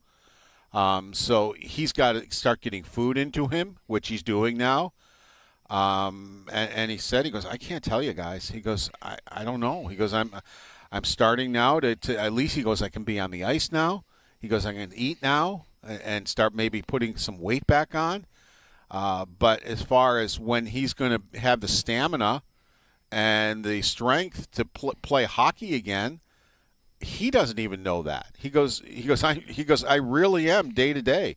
He goes, just trying to figure out how he's going to feel from that one day to the next. What do you think? A lot of chicken parms? What do you eat when you got to gain a lot of weight in a week? Pasta, yeah. Pasta, yeah. Yeah. I mean, it's a hockey player's diet to begin with, right? Chicken parm all the time. Paul, when he comes back eventually, Norris, maybe Benson, the two young guys. Last night, Ostlund scores twice. Roseanne's at 6 points in 8 games now. Are they here to stay? Do you think they're definitely out when they get healthy? How do you think the forward group is looking with those two performing? Well, not every night, but they are contributing. They are contributing. That's the thing. I mean, you've got the 5 forwards out, Norris, Benson. I mean, they're getting back into the lineup. Is Danforth? Well, Danforth wins you faceoffs, 54%. But is that enough to get him back into the lineup? You know, when he's not injured anymore. But Zucker and Kulik and Norris and Benson, those guys are back in the lineup when they come back. Kulik was sitting on the bench watching yesterday, but you know, with blood clots, you got to wait. I think the right terminology is till they dissolve or something like that. Again, I'm not going to try to be a doctor here, but again, who knows how long that takes for whatever it has to happen for him to happen. I don't even know if they know, but at least he was around the rink yesterday and hanging out. Yeah, those guys are in the lineup. If Ostlund and Roseanne have to go back, that's fine. To me, the first move is Gertson goes on waivers. I mean, that signing was just a huge mistake, and admit your mistake and move on. Does Danforth go down? You know, when he's ready, I can't say. In my world, yes, but you know, we'll see. We'll see how that goes, and you know, they could be different too, right, Paul? Like Roseanne's played. This is his 4th year of pro hockey, and he's on the number 1 power play unit. He's a little bit more with the numbers right now, or they both are, right? Yeah. But I wonder if Roseanne could be a little more likely to stay longer than Austin. That's exactly where I was headed in the next comment. Exactly what you and I are thinking the same way. That might be Roseanne, who I think has taken advantage of his last opportunity, because I think this might have been his last opportunity to be able to do that. So. Kevin Adams has always said, if you play well enough, they will find a spot for you. But in Ostlund's case, as you know, he had a really nice game last night. He played a line with Josh Dunn and Beck Mallenstein. That line had 3 goals and an assist. You know, so you know, and they meshed pretty well together. But if he winds up back in Rochester, you know, I think there are still things he can work on. You know, he's not hurting himself up here at all. And as he said himself, that's his job, is to make it difficult on them. He goes, I don't make the decisions. He goes, my job is to make it difficult for them. He goes, that's what I'm trying to do. You know, and I think he's doing a good job to make it difficult for what they might have to do. But the thing is, too, we're sitting there talking about this, but this is the Buffalo Sabres we're talking about. And all season long, when one guy gets healthy, the next guy gets hurt. Right. So we haven't even had to talk about the lineup or the roster for the most part, because except for a day or two, because a guy comes back and then the next game. I mean, here's Kesselring now. You know, you get guys back, and now Kesselring gets hurt. And by the way, I did pass Zach Benson in the press box, and he still is in a walking boot. They both were. They were together walking with their walking boots on. So, you know, that's not great for Zach Benson to think that, well, yeah, he may be at practice tomorrow. Because that's, if I'm being honest with you, that's the guy I thought I'd see yesterday, was Benson in the morning skate. And then the next thing I know, I see Zucker, and with Zucker maybe a possibility, I was not thinking I was going to see Josh Norris. Paul Hamilton on the Western Hotline chatting with us about the Buffalo Sabres. Win over Edmonton. They play Calgary next. Goalie, Paul, it's 3 out of 4 starts now for Colton Ellis, and he played well last night. What do you think is happening there? Are they just giving him an extended look here, and he played well, so he's going to continue to be the guy, or do you think they mix it up? Well, I'm out an expensive steak dinner because I said to Brian Koziel in the postgame last night, I said, I'm telling you what, if Colton Ellis isn't the goaltender Wednesday against Calgary Flames, I'll buy you a steak dinner at the most expensive steak restaurant in Buffalo. So that's a Paul prediction right there. And then, you put your money on it, basically. I know. And then, of course, TJ Luckman goes, can I come too? So now you're 2 steaks. I go, no, I just said Brian. Yeah. That's how confident I am that I think Colton Ellis is the goaltender on Wednesday. And as I said yesterday, this is an opportunity for him, and he's seizing it. Right now, Luukkonen and Lyon were not playing as well, and Ellis jumped in. There are things he does that Lindy Ruff really likes. One thing he likes is his puck movement. He's almost like having another defenseman back there, and he doesn't make too many mistakes moving the puck, so he can get the breakout going with the way he moves the puck. His rebound control is I can't tell you guys the last time I've seen a goaltender this good with rebound control, and I know Owen can probably speak to this. As a matter of fact, we talked about it when we were together watching him play one day. All the rebounds are right around his pads. He can either cover it or he can move it. And it's just amazing. You don't see rebounds popping out in the slot or hanging around the crease or anything like that. And then Lindy Ruff said another thing that he likes about him is he has the knack for the big save at the big time. And I've talked about that for years. When Luukkonen was good at the end of the season a couple of years ago, he picked that up. Where I thought one of the things I always talked about, because he's now has the ability to make the big save at the big time, which is what he lost last year. And so between moving the puck, making the big save, and he went back and talked about the Detroit game and the too many men on the ice penalty at the end. The Red Wings score there. We're not talking about a comeback. We're still talking about a regulation loss and a road trip being 0-4 because that too many men on the ice penalty came with somewhere around 2:20 left in the game. And he made a couple of really big saves on that penalty kill, which Lindy talked about. And last night, I think, is a totally different game if he doesn't make that big save 5 seconds into the game on Hyman. I think that goes in. We're talking about a whole different hockey game. And that was a huge save, I thought. He made another one in the third period where he came across, anticipated the pass, and absolutely robbed Draisaitl. Draisaitl scores on that 99 times out of 100. And he read it perfectly and got over there and made a great save on that. So that's why he got that second start in a row and third start in 4 games. For those reasons. And that's why Lindy Ruff really likes him. So the opportunity is here for the Buffalo Sabres to have a new number 1 goaltender. And right now, early on in this process, he is seizing the opportunity. I wouldn't call him the number 1 goaltender quite yet, but I think he just keeps being solid. Nothing phases him. He couldn't have cared less that Connor McDavid was on the ice or the Edmonton Oilers are on the ice. He is the same no matter what he does. Nothing is too big for him. And those are the traits that I think are going to serve him well. And I as I said in my article, maybe the Sabres have a new number 1 goaltender. Because he right now is seizing the moment. Paul Hamilton, his appearance brought to you by Relax Honda. Relax, we got this. All right, Paul. So Calgary next, and homestand. We'll see if they can kind of get things back on track. It'd be nice. It'd be welcome to see a couple wins. And folks, if you're not paying too much attention to the NHL, the Chicago Blackhawks are no longer patsy. They came in with the same amount of points as the Edmonton Oilers and actually ahead of them in the playoff race. They're playing very good hockey this year. All right, very good. Thanks, Paul. Yep. Paul Hamilton. Sabres win. I had something I was going to mention to you right after we finished with Paul, and it has escaped me. Was it hockey related? I think so. I can't even remember. So they're making up records for Ovechkin. Yesterday he set a record for the most goals in a building. I'll take that. Just every night. Like, oh, Ovechkin set this record. Most 4-on-3 goals of all time. Just every night. Seeing something new. Most 4-on-3. Is that real? No, I made that one up. Okay. The Sabres' overtime win the other night was their second 3-on-3 goal in like 15 attempts of overtimes.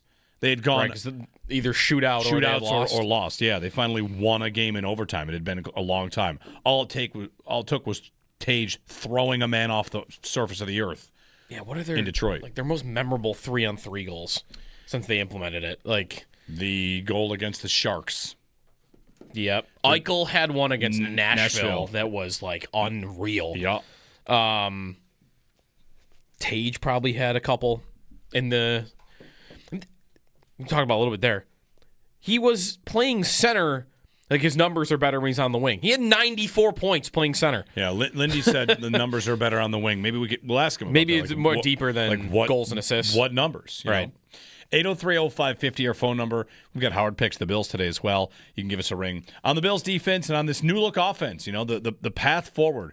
Short week. It's Jeremy and Joe here on WGR. Yeah, I mean, I agree with the point, though. I think their too. lineup is at its best when Tage is at center. It's so strange because Tage was this little lost player for a while, and then they're like, what if we tried him at center? He's amazing. Yeah. Okay, no more of that. Why? Because of Josh Norris's presence? Because you want to get the two of them on the same line? I get it, but maybe instead of that, Norris and Tage as your two centers. Tage 1, Norris 2. Right. All right. Let's do that. And Kulik 3, and maybe I've got 3 good centers if I do that. Especially in these games as of late, where he played center yesterday, but he hadn't been before that. When Norris isn't in there and Kulik isn't in there, and I'm down to the Amherst guys coming up, and maybe that's why he's played wing, because they've like the Osland. I don't know.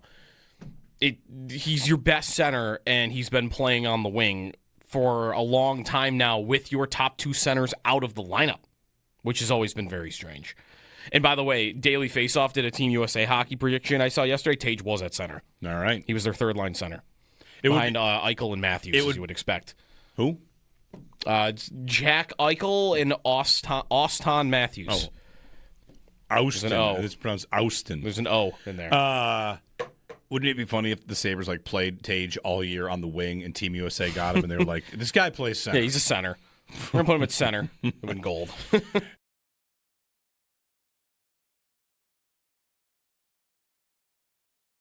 I woke up this morning and went to the website lindys5.com. For those of you that maybe don't remember. I haven't been there in a minute. Yeah.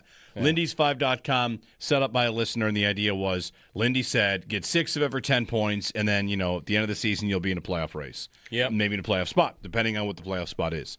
So they have not been getting 6 out of every 10 points. I wanted to see how far back they are from that and what it would take to get back on it.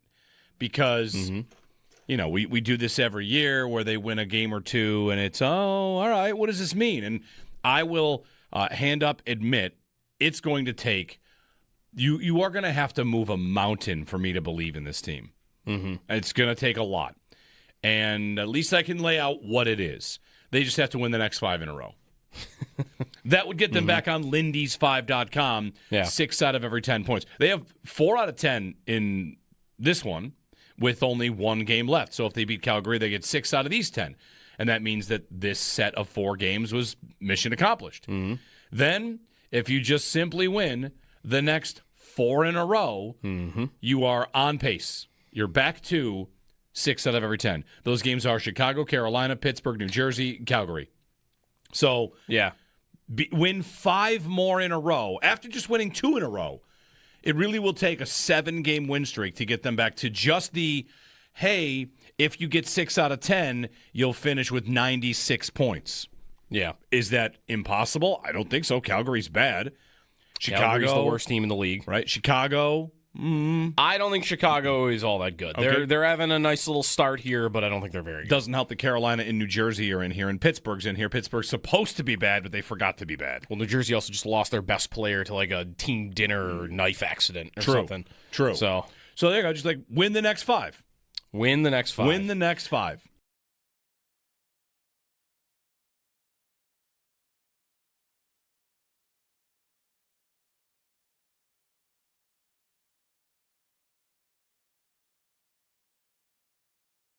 Yesterday's the day to celebrate the offense. Here's the day to talk about the defense. Might as well do that on a Tuesday. What is the standard for them? Yeah. You out there, Bills fan, give us a call, 803-0550. What would you say you want from this defense? That's not just saying to be the best in the league. Like, you see who they have, who they're missing. You know, Oliver and Hoyt are still out for a while. I mean, Hoyt for the year, Oliver until maybe the playoffs. He just posted something on social media, like showing off his new elbow brace. Mm-hmm. But I don't think you can give me a flat number. I don't know what you would say. But what is the standard for the defense this year? Because this Tampa game, to me, is a great example of, well, them playing fine and giving up a lot of points. Yeah. I would say they played fine on defense. They forced 4 punts and got a fourth down stop and got an interception. Like, that's 6 stops. Yeah. 6 stops is good. You know who leads the league in punts forced per game? It's Denver. Do you know what the number is? 6. 6 punts per game leads the league. Yeah. The Bills force 4 punts per game, which is tied for 8th. Yeah. If I said to you for the rest of the season, they'll be a top 10 forcing punts defense, wouldn't you say, oh my God, yes. Yeah. Take it. So I think it's an interesting conversation. I think trying to evaluate defense is, I don't know about tougher than ever, but I think it's not as simple as how many points did they give up. No, I don't think so either.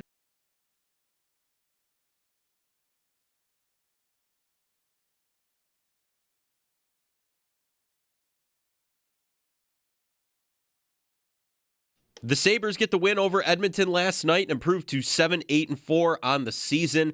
They're now tied with the Toronto Maple Leafs for last place in the Atlantic Division, and they are only 4 points out of a tie for a wild card spot. Up next, they're home once again, taking on the Calgary Flames for a 7:30 puck drop tomorrow night. The Bills gearing up for the Houston Texans on a short week. We got a lengthy injury report yesterday, which saw many players as limited participants in practice. But McCole Hardman with a calf injury, Dalton Kincaid with a hamstring injury, Federian Mathis with a shoulder injury, Curtis Samuel dealing with an elbow and neck injury, and Khalil Shakir, for personal reasons, did not participate. And for Houston, Nico Collins with an ankle injury was listed as limited on Monday's estimated practice report, and ESPN's Adam Schefter reports there is, quote, a real possibility C.J. Stroud will miss Thursday night against the Bills. That's your Barnes Firm Injury Report, brought to you by the Barnes Firm. Injured? For help, call 1-800-8-million. And that's your Paddock Chevrolet Sports Update. Paddock Chevrolet, celebrating 90 years of being your hometown dealership. I'm Joe Cali for WGR Sports Radio 550.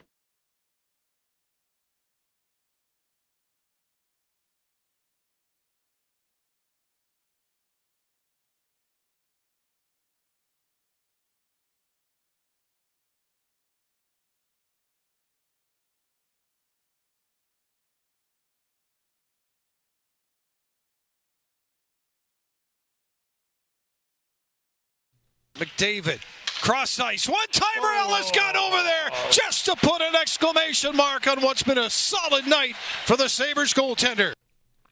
Dan Dunleavy on the call. One of the first moments of the game. For the moments in your life, go forth to Firth Jewelers. Sabres win 5-1 over the Edmonton Oilers. You can throw a thought our way on it if you'd like to. Or we did not find out what Tage and Draisaitl were yapping about, but they were talking. No, they never went back on the ice. They were talking late. Yeah, but a Tage Draisaitl fight would have been something to see. That would have been something to see. All right. Oh, and how you like Colton Ellis? We've seen a couple games now, right? 3 out of 4. So, yeah, I mean, the kid can play. I am impressed. There are still some moments where you can see he's a little jumpy, just a young kid playing in the league for the first time, but he reads the play really well. He moves well. Paul mentioned the rebounds. I noticed a few that he kicks out specifically low on the far side from bad angles that he struggles with a little bit that you'd like to see him get a stick on, but stuff up in the chest, up, anywhere else, he's very sticky and he's on pucks. I am really impressed, and the Sabres clearly are too. You're not giving him the run if you don't think he can play. Yeah. I think that he's made it interesting for them in the crease because Like UPL's been his up and down UPL self, and Lyon recently has not been how he started. Like he's not looked great the last few starts for them. And I think that is a result of having him play as much as he did to start the year. So I think it's great that they've got another guy that right now is winning games for them, because you don't really trust UPL to do that. Yeah. But I've been impressed with the way that he's playing the game, and the puck handling is a legit asset. Like I've noticed that UPL he likes to play the puck. Right. UPL plays the puck a lot, but not necessarily the most efficiently.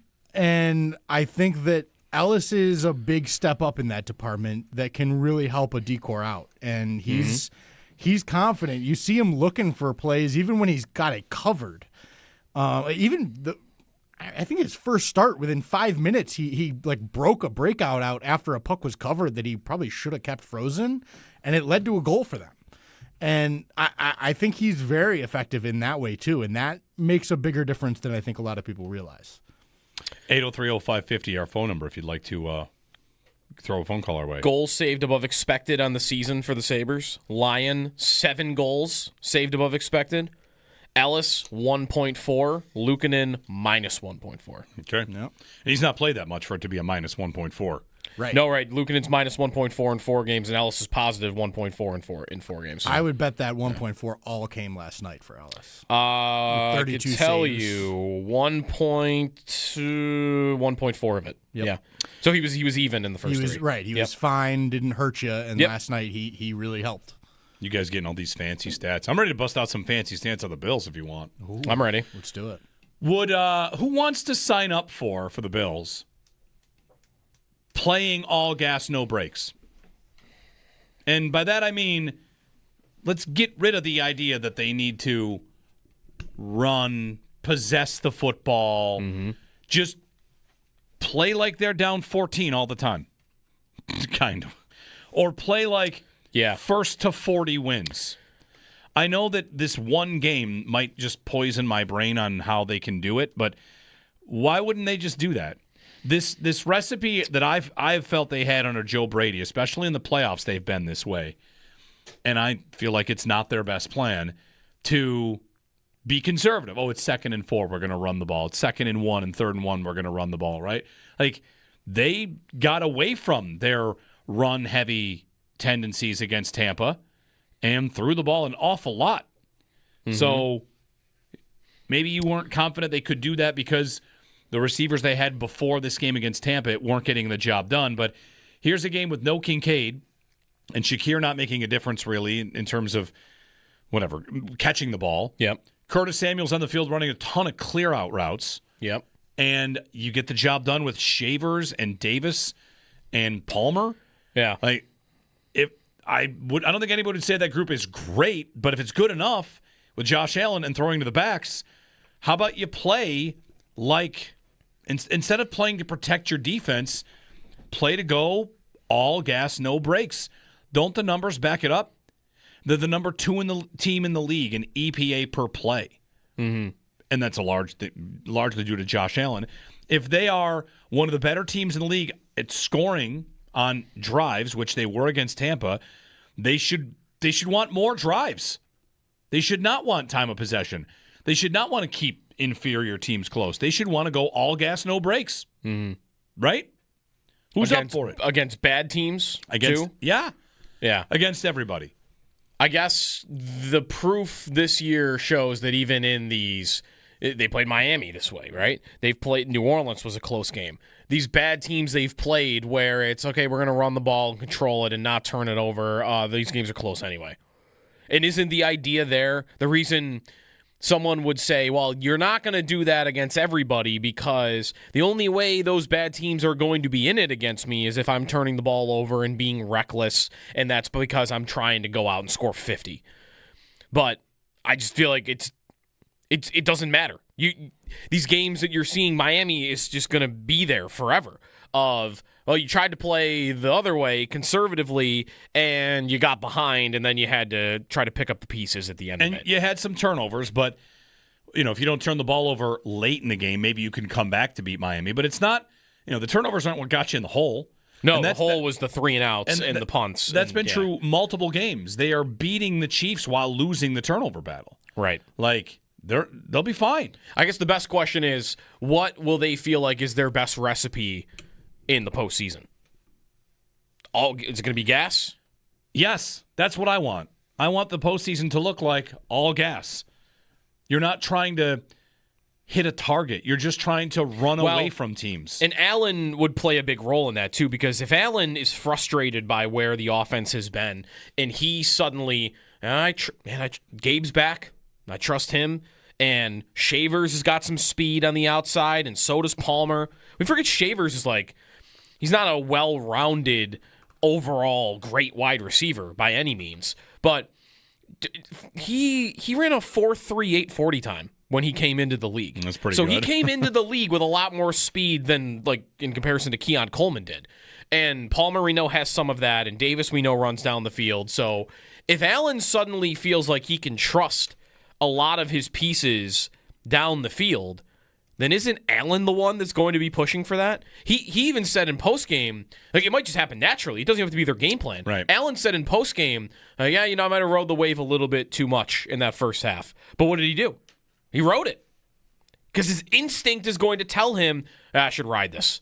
I got Davis open for 15 yards, or I could throw it, heave it, 60 yards to Shavers, 50 yards to Shavers for a touchdown. If you give him personnel and plays where that is available to him, and you allow him to make the decision in the moment, I think you're gonna get gas, because that's him. In his core, that is still him. Yeah, that last Sunday proved it. You just got to give him the guys that he trusts down there. I think a reason why that you haven't been seeing it from him is I don't think Coleman and him are on the same page at all on those types of plays. Is Coleman getting back in? No. He might on the numbers of it. We'll see. Yeah, right. Is he going to be active though and just not play? Is that what's we're going to get? Yeah, if Elijah Moore is up because Hardman is out. Let's say Hardman or Hardman and Samuel are both out. Just it was day one, there wasn't a real practice, but let's say they don't play. Then Moore's up and Coleman's up, right? There's not even another receiver to really think about. It'd be Moore and it'd be Coleman. Right. So I'm going in then with what? Davis, Shakir, Shavers, Moore, and Coleman? Yep. Does Coleman have to play? Where does Coleman play? If Shavers and Davis are your two big-bodied X receivers that you now trust, and Josh Palmer is my Z receiver, and Moore can play some snaps there, does Coleman play? You would think you would think if they dress him, he will get on the field. Now, will he be the backside? Will he not get targets? I mean, it started to dip that a little bit. So he'll take snaps away from Shavers and Davis? If in a play where they don't need him, maybe sure to give him I don't know to keep guys. This is where fresh. I think I think he could get a jersey, but his role has vanished. I just feel like if his role has vanished and you're not going to play him, you're not going to dress him. I know, you would dress him just in case. But they don't tend to do that. They tend to keep their receiver numbers pretty low. They'd rather dress like a defensive lineman or a corner, usually. Right. And depending on whether other injuries are. Anyway, 803-0550 our number. I was playing around with EPA per drive and EPA per play and EPA per pass, and you don't have to really love these numbers or care about these numbers, but the Bills and the Colts are the two best offenses in football, and they're both good in the run game and good in the pass game, and there are not that many teams where you can say that, where they're both good in the run and the pass. To make this point, the top 5 teams passing the ball this year are the Packers, Patriots, Rams, Bills, and Lions. Okay. Only the Bills have a positive EPA per rush also. They're the only team that does both things well. EPA per rush is such a funny thing because you've got so many teams committed to running the ball while every time they hand it off, they are expected to lose points, ultimately. How many teams are above? How many teams actually add expected points added to their games by running the football? 10. 10? Only 10 teams have a positive EPA per rush. Mm-hmm. Colts, Bills, Chiefs, ironically enough, which is very odd because they're not good at it. That's got to be Mahomes scrambling. That's probably right. Okay. Yeah. Jags, Bengals, Ravens, Bucks, Bears, Commanders, Giants. The end of list. Nobody else adds EPA running the football. So, if you are the second best pass team, which the Bills have been for a lot of the year, right now they're slotted in at 4th after this past week, but that's probably pushed down by a couple of interceptions. I don't know. Just keep throwing it. Throw it more. I tweeted it during the week. My solution for the Bills was to throw more. Throw on first down. Yep. Throw more play action. We saw a lot more gas from them in this game, and it looked pretty darn good. Nick in Brockport. Hey, Nick, good morning. Hey, Jeremy. I know Deion Dawkins just got the key to the city, but I think it's time to give you one. One of the Jeremy Was Right t-shirts coming out, because if I got to get on a website and start selling those, I'll be fine with that. Your comments about, hanging the banner for 30 points a season last year had me ready to run through a brick wall driving into work. But I agree, all gas, no brakes all the time. I don't know why you would ever run an offense differently. And as far as roster construction, you should be really drafting receivers, like you guys have pointed out, like 24/7 until you hit. There's so many good ones in the middle rounds available. But you also made a comment, and I tweeted it last week at you guys during the morning show. I couldn't call in, but, Jeremy, you were spot on when you said, earlier about signing Cook. We need as many bullets in the gun as possible. You can throw the ball to Cook. You don't have to abandon the run. You can get the ball in his hands. He's a significant weapon. Just having that weapon there is so advantageous. And for God's sakes, keep throwing the ball to running backs. We're so good at it when we do it. I have no idea why we got away from it last year. But just keep preaching the good word, and, let's not swing the pendulum completely away from getting the ball in Cook's hands, but find some more creative ways. Instead of a stationary tunnel screen, motion tunnel screen to Ty Johnson. I don't know, but let me know if you want those T-shirts. Thanks. I'll hang up now. Thanks, Nick. Where would you put a key to the city? In here? You got a mantle? Where you should be required to wear it around your neck. Wear it around your neck. You should have to wear a key to the city. You get it. Everyone's got to see it at all times. Yeah, I mean, listen, the one thing about the Bills conversation here, they have what they've done at receiver is mix the group up, but the group is the same. So, I want to. Well, it wasn't Sunday. I mean, Hardman a little bit, and Gabe is different. Palmer is still pretty new. I mean, how many games has Palmer played for the Bills? 5? A lot of those guys that played on Sunday aren't the meat of what the problem has been this year. The biggest games that you think of that were problems, like the Atlanta game where Palmer goes out very early on, and what is it? It's Coleman. It's Elijah Moore. It's, I guess, Shakir is available to you at that point, right? Yeah. But, you had some new blood. That's right. On Sunday. I guess the thing that will be interesting is, we pretty well know that the GM tried to trade for Jalen Waddle and was pursuing other potential options. Right. And if they find a balance with this group going forward where they just say, actually turns out we don't need it again. Because I saw John Ledyard, who covers the Bucs, right? On Twitter, John Ledyard, he wrote about this Bills passing game in the Sunday game, that he was so impressed with what they did, with their concepts, with all this. And he even added in at the end. Again, this is a game where the Bills scored 44 points. And John Ledyard is I think Twitter's down, so I can't pull up his full bio here, what he does. Anyway, he covers the Bucs, and he's been an NFL insider / analyst for a while. Bills just scored 44 on the team he watches and covers, and says, I can't imagine how hard they'd be to defend if they had better receivers. Mm-hmm. That's after they score 44 points, and that's a Bucs guy. So I do think it will, no matter what, at the end of the season, the conversation will be there to upgrade. But you do have Josh Allen, and to me, that's the number one thing. We'd seen a couple games where it had been Josh. Mm-hmm. We got all the way to he's sitting on the sidelines too sad takes. Right. We got to his grandmother wants him to smile.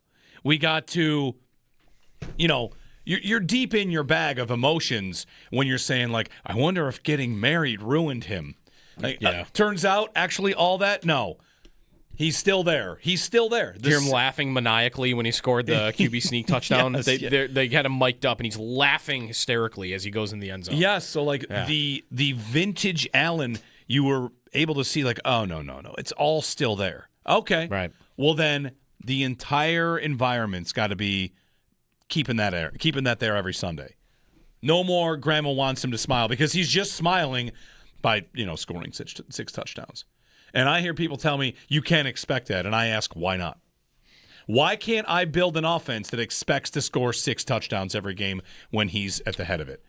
Why can't I do that? Right, like Allen, how many touchdowns did Allen have last year? Total. 28 passing. 28 passing. What do you have, 14 rushing? Okay. So, what, like 40 touchdowns? Right? Yep. Do we feel like Allen could score 55 touchdowns in a season, 60 touchdowns in a season? Definitely. Do that. Definitely. Just do that.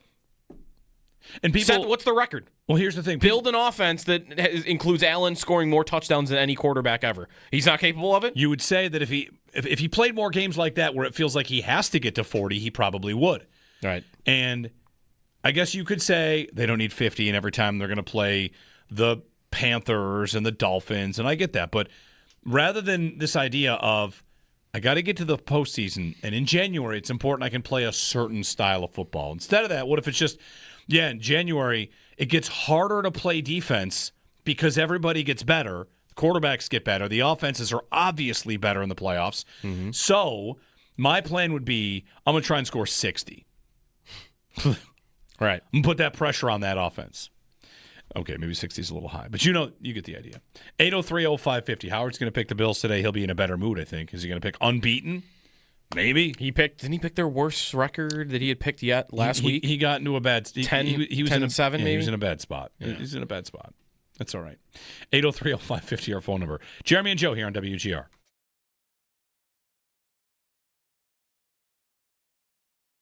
Yeah, I mean, I agree with the point, though. I think me their too. lineup is at its best when Tage is at center. It's so strange because Tage was this little lost player for a while, and then they're like, what if we tried him at center?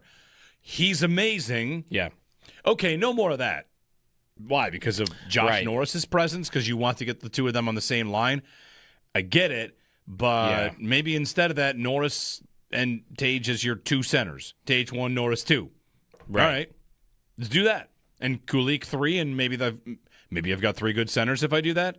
Especially in these games as of late, where he played center yesterday, but he hadn't been before that. When Norris isn't in there and Kulik isn't in there, and I'm down to the Amerks guys coming up, and maybe that's why he's played wing, because they've like the Osland. I don't know. He's your best center, and he's been playing on the wing for a long time now with your top 2 centers out of the lineup, which has always been very strange. And by the way, Daily Faceoff did a Team USA hockey prediction I saw yesterday. Tage was at center. All right. He was their third-line center. Behind Eichel and Matthews, as you would expect. Who? It's Jack Eichel and Auston Matthews. Oh. Austin. There's an O. It's pronounced Austin. There's an O in there. Wouldn't it be funny if the Sabres played Tage all year on the wing and Team USA got him and they were like, this guy plays center. Yeah, he's a center. We're going to put him at center. It would win gold.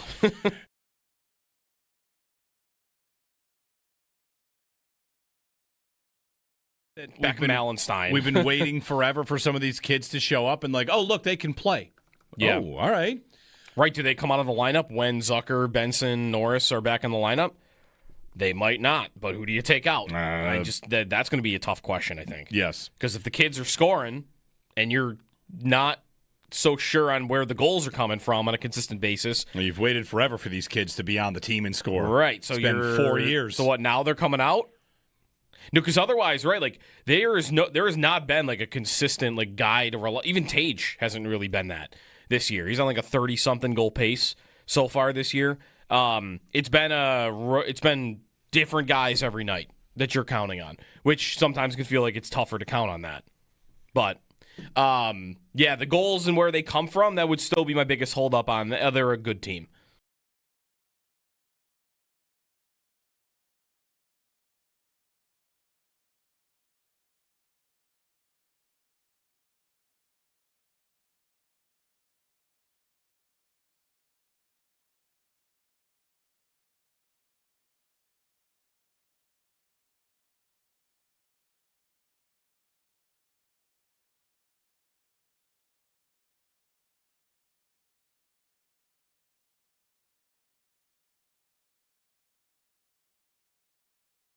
Jeremy White here to tell you about the men.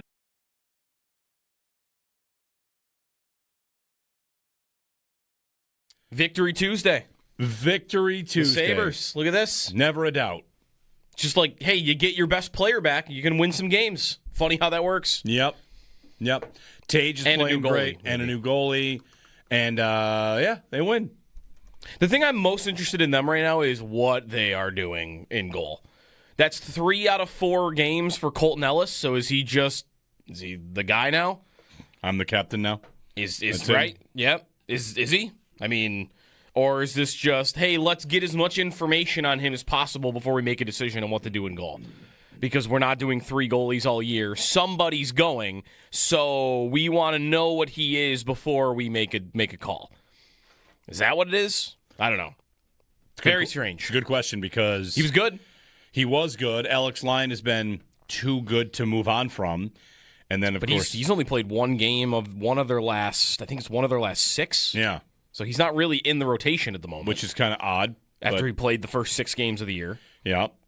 And then there's UPL, who I guess you kind of have to keep, right? That's usually how that goes. Well, unless you got the trade on hold or something. What's the trade? We give you UPL and a second? Right. I was going to say you get like a 6th for him. Like someone just agrees to take him, basically, would be maybe Edmonton. Edmonton agrees to take him. Something like that. And you just ride forward with Ellis and Lyon. Maybe you were going to waive Ellis if yesterday didn't go great. Maybe Lyon getting waived is in the cards. I don't know. Maybe you hang on to Ellis until the trade deadline and then try to sell him for a piece. That's a long time. Or he's your franchise goaltender going forward. I did think about that last night. Like, what if he's just the guy? Like, what if in 3 years he's still out there wearing number 92 and we're in like, goal? hey, waivers. Got him on waivers. You got him on waivers. Mm-hmm. Maybe.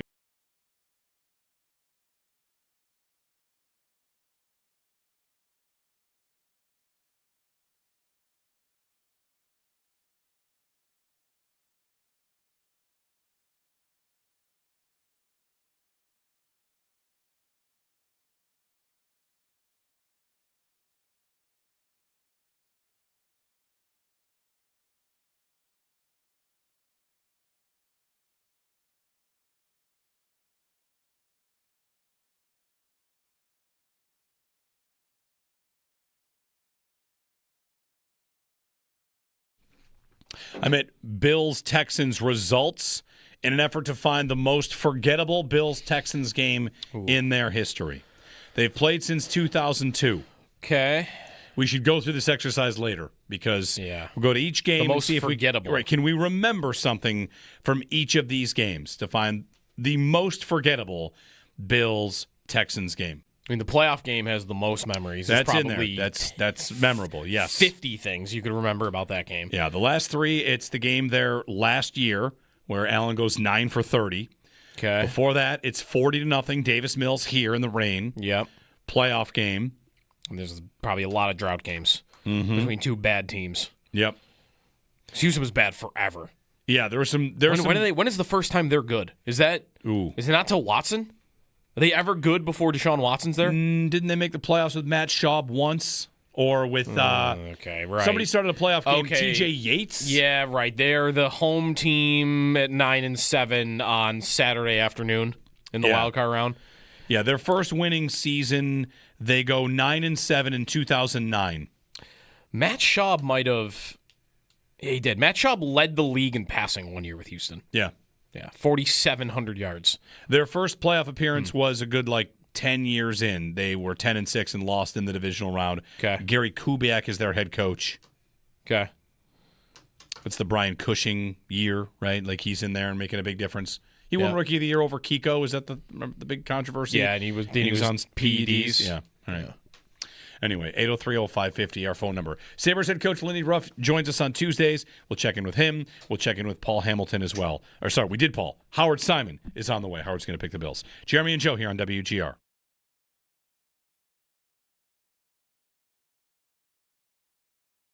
Yesterday's the day to celebrate the offense. Here's the day to talk about the defense. Might as well do that on a Tuesday. What is the standard for them? Yeah. You out there, Bills fan, give us a call, 803-0550. What would you say you want from this defense? That's not just saying to be the best in the league. Like, you see who they have, who they're missing. You know, Oliver and Hoyt are still out for a while. I mean, Hoyt for the year, Oliver until maybe the playoffs. He just posted something on social media, like showing off his new elbow brace. Mm-hmm. But I don't think you can give me a flat number. I don't know what you would say. But what is the standard for the defense this year? Because this Tampa game to me is a great example of, well, them playing fine and giving up a lot of points. Yeah. I would say they played fine on defense. They forced 4 punts and got a 4th down stop and got an interception. Like, that's 6 stops. Yeah. 6 stops is good. You know who leads the league in punts forced per game? It's Denver. Do you know what the number is? 6. 6 punts per game leads the league. Yeah. The Bills force 4 punts per game, which is tied for 8th. Yeah. If I said to you for the rest of the season, they'll be a top 10 forcing punts defense, wouldn't you say, oh my God, yes. Yeah. Take it. So I think it's an interesting conversation. I think trying to evaluate defense is, I don't know about tougher than ever, but I think it's not as simple as how many points did they give up. No, I don't think so either.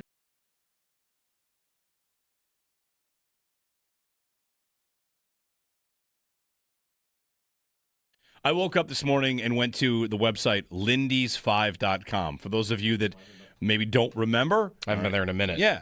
Lindys5.com, set up by a listener, and the idea was Lindy said, get 6 of every 10 points, and then, at the end of the season, you'll be in a playoff race. Yeah. Maybe in a playoff spot, depending on what the playoff spot is. So they have not been getting 6 out of every 10 points. I wanted to see how far back they are from that and what it would take to get back on it. Because... we do this every year where they win a game or two, and it's, all right, what does this mean? And I will hand up admit it's going to take you are going to have to move a mountain for me to believe in this team. It's going to take a lot. And at least I can lay out what it is. They just have to win the next 5 in a row. That would get them back on lindys5.com, 6 out of every 10 points. They have 4 out of 10 in this one, with only 1 game left. So if they beat Calgary, they get 6 out of these 10. And that means that this set of 4 games was mission accomplished.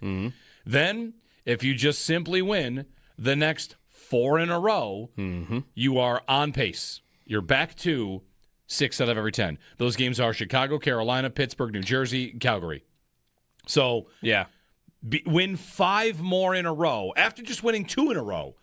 It really will take a 7-game win streak to get them back to just the, hey, if you get 6 out of 10, you'll finish with 96 points. Yeah. Is that impossible? I don't think so. Calgary's bad. Calgary's the worst team in the league. Right? Chicago. I don't think Chicago is all that good. Okay. They're having a nice little start here, but I don't think they're very good. Doesn't help that Carolina and New Jersey are in here, and Pittsburgh's in here. Pittsburgh's supposed to be bad, but they forgot to be bad. Well, New Jersey also just lost their best player to like a team dinner or knife accident or something. True. So there you go. Just win the next 5. Win the next 5. Win the next 5.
The Sabres get the win over Edmonton last night, 5-1, improved to 7-8-4 on the season. Up next, they're at home once again taking on the Calgary Flames with puck drop set for 7:30 tomorrow night. Sabres head coach Lindy Ruff joins Jeremy and Joe coming up next. The Bills gearing up for the Texans on a short week. Got a lengthy injury report yesterday, which saw many players, limited participants in practice, but Mecole Hardman with a calf injury, Dalton Kincaid, hamstring, Federian Mathis, shoulder, Curtis Samuel, elbow and neck, and Khalil Shakir for personal reasons all did not participate. And for Houston, Nico Collins with an ankle injury, listed as limited on Monday's estimated practice report. And ESPN's Adam Schefter reports there is, quote, a real possibility C.J. Stroud will miss Thursday night against the Bills. That's your Barnes Firm injury report brought to you by the Barnes Firm. Injured for help, call 1-800-8-million. And that's your Paddock Chevrolet Sports Update. Paddock Chevrolet, celebrating 90 years of being your hometown dealership. I'm Joe Cali for WGR Sports Radio 550.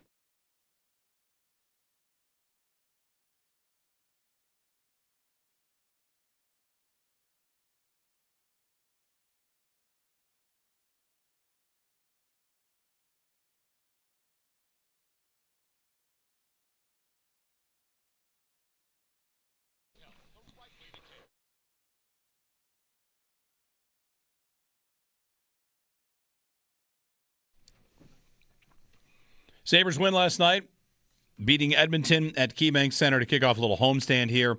And on Tuesdays at 8 a.m., we usually check in with Buffalo Sabres head coach Lindy Ruff, who joins us on the Western Hotline. Lindy, good morning. It's Jeremy and Joe. Congratulations on, would you call it the most complete win of the season last night? I would. I thought from start to finish it was a game that our club played well in all three zones, and we defended well. Against a couple top order lines, it can create quite a bit. And I thought our discipline for, staying away from giving Edmonton too many power plays was real good again, too. So, yeah, really from start to finish, I liked our game. You've had a little bit of a boost here from some of the younger kids. Noah Ostlund gets his first multi-goal game. How about the contributions, him and Isaac Rosen as well? Like, what have you felt from them, not just on the ice, but is there an added benefit of a little bit of a fresh blood, like just new exuberance? Is that going too far? Well, I think when you look at the amount of forwards we got out from, you got Zucker and Norris and Benson and Danforth. We've got and Kulik, that's 5 forwards you have out of the lineup, and we've needed a boost. And I think the more these two young guys have played, the better they've looked. I thought a couple games on the road trip, they really had good games. I think a lot of times with young guys, it could be a little bit of up and down, but I thought last night, good performance, real nice power play goal out of Ostlund, and then, coming off that face-off where he worked his way around the net, and Malenstein did a great job screening the goaltender, found a hole. 2 real big goals for us, and I think both guys have scored some timely goals and have helped us produce some offense with the absence of a lot of key players. Would you almost say you're some of the guys returning maybe on the horizon, seeing some of the guys that returned to practice yesterday that, I don't know, Lindy, excited about maybe having to make tough decisions again with the forward group when guys return? Because for the most part this year it's just been, I don't know, calling guys up and whoever's available. Yeah, no, it really has been. It will be nice to get guys back in the lineup. I think you don't want to make excuses, but there's been a lot of bodies out, and there's been a lot of moving pieces. I think the guy that looks like he's the closest would be Zucker. He was in morning skate yesterday. Norris was there, but dealing with a little bit bigger injury. He's probably next in line, and somewhere in the middle of that is Benson, who is skating now and feeling a lot better. So, it's an opportunity for us now winning these last 2 games, and we've got a couple more home games here to put something together. Lindy Ruff with us on the Western Hotline. Sticking with last night's game for a little longer, Lindy. Shutting down McDavid in that game, for him to play almost 24 minutes, it's only 1 shot on goal. How did you feel like your team's effort was overall? And were you thinking matchups against him? Like, it's not often that you play a game that complete, especially against him. Yeah, no. He really is a dynamic player, and we knew we'd have to try to make sure that we took his speed away. For matchup-wise, for the most part, he saw a lot of the Kozak line with Greenway and Krebs. So tough matchup. I thought, we bumped him a few times. I thought Krebs had a good hit on him. When he did try to get away from us, I thought we did a great job staying inside. We didn't let pucks go through us. And for the most part, the opportunities that we were going to give him were from the outside. So a really good job by our guys while he was on the ice. Sabres head coach Lindy Ruff. Lindy, we talked with Paul a little bit earlier about Tage playing center and conversations you and he had before about this. Whether he's better on the wing or better at center. And these last couple of games, like as he's moved there out of necessity, it feels like there's maybe added elements to his game. I wonder what you feel about the decision about where he should be long term. Yeah, you know what? I don't even think we have to make a decision. I think short term here, just leave him in the middle. If he's going as well as he's gone here the last 2 or 3 games, I think we've changed a little bit of structure, which has helped him. But out of necessity, putting him back in the middle, he has done a good job for us. Skating-wise, skating well. I think when you go back and look at, how successful he was on the right side, playing with, 2 lefties with, a left-handed centerman there for a long period with Kulik and then a left-handed winger with Benson. The puck a lot of times will work his way to the right side. I have no problem if he continues down this path, just leaving him there. When Norris comes back, he could assume the number 2 spot, and we'll make that. That's a great problem to have. I hope he continues playing the way he does, and we just leave him in the middle. Yeah, last couple games he's looked aggressive too, right? I mean, the Detroit game, Lindy, him 3-on-3. I mean, you haven't gotten results as a team yet this season in 3-on-3 overtime. To get that play from him. And then also Samuelsson on the ice. He's not someone we've seen a lot in his career play 3-on-3. That was 2 defensemen out there, right, when the goal went in? Correct. It's a look that we've talked about. Obviously we've struggled 3-on-3. We've given up some big opportunities that have allowed the other team to win games, which has been frustrating. And as a coaching group, we've talked about maybe the odd time going with 2 defensemen. We've got some really mobile defensemen. When you look at Samuelsson is mobile. He's been playing extremely well. You got Byram, you got Power. We've got some pieces back there that can move up and down the ice and defend probably better than 2 forwards. So just kind of went with a hunch there, and Sammy came up big for us. Put one in the back of the net, and it was a big extra point for us after clawing our way back in that game in Detroit. What about Dahlin being back these last 2 games, Lindy? Like, would you say the group is rejuvenated at all, just even having his presence? Yeah, I think you look at it, you put a defenseman of that capability back in your lineup, and it has definitely made a difference. And you got to give him a lot of credit. He's flown back and forth to Sweden and gone through an emotional period of time, but he's definitely added a big boost to our club, and it showed up. I think it showed up in both games for us. He's made a lot of good plays. Our power play scored a couple goals since him being back, and he's a dynamic player that can be a game changer. Lindy with us. And in goal right now, so it's Colton Ellis, 3 of the last 4 games, played very well last night, especially only allowing the 1. How do you this is the first time I think you've consistently been dealing with maybe a 3-goalie trio like this. How do you feel like it's going? And are you just kind of, is it just too simplified to say you're just kind of riding the hot hand here? Yeah, I don't think it's any more than that. I really like Ellis's puck play, which has helped us, kind of settle things down our own end. He's broke the puck out pretty well for us on some of the situations where teams have dumped it in, and he's controlling it. A real good puck player. And he's made big saves at key times. I don't think it's a comfortable situation for any of us, for myself as a coach, for the 3 goaltenders. They all want to play. But it's just a little bit right now where he's been able to get the job done, get us wins, and and we're given an opportunity to play more. Is it the type of situation where you could see it being 3 goalies all year? Maybe in a best case scenario, all 3 perform, and that's where you're at. Or do you feel like maybe at some point there's resolution on who the 2 would be? No, I think right now we just look at it short term. We've got 3. You really don't know where it's going to go. I think, UPL has dealt with an injury for the most part for this part of the season and through the end of training camp. And you don't know if that is going to reappear again or if that is completely gone. So it's just been something that he's been dealing with. So, we'll take it game by game. We want to keep all 3 guys ready. And, I think we've seen with injuries, things can change instantly with the way guys have gone in and came out of the lineup. Sabres head coach Lindy Ruff joining us in the Western Hotline ahead of next up is Calgary, and the Sabres homestand continues after beating Edmonton last night. Lindy, thanks very much for the time, and best of luck for the rest of the homestand. You're welcome. Thanks, gentlemen. Lindy Ruff. Win over Edmonton. That McDavid guy, right? Edmonton's got 2 more wins than the Sabres. Sabres have 2 games in hand. They're not that far apart.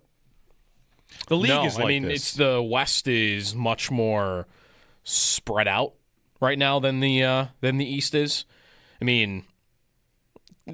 Because Calgary is really what makes it look that way. That there's an 8-point gap from the last playoff spot to last in the West, and there's only a 4-point gap in the East. 4 points back, but you've got every team to climb over. Yeah. So a lot of time to go, though. A lot of work to do. About a fourth of the way through the year. Yeah? 20 games in? Yeah, 19 games, 18 points. You got to make up for that pace at some point. But, again, I don't know how good they are because we have not seen the lineup, really. Yeah, Norris is, I feel like we played this game during the offseason. Remember Josh Norris? Yeah, if he comes back, keep playing it. If he comes back, could he fundamentally change what they are? He's their highest paid forward, and we still haven't seen them with him. Right.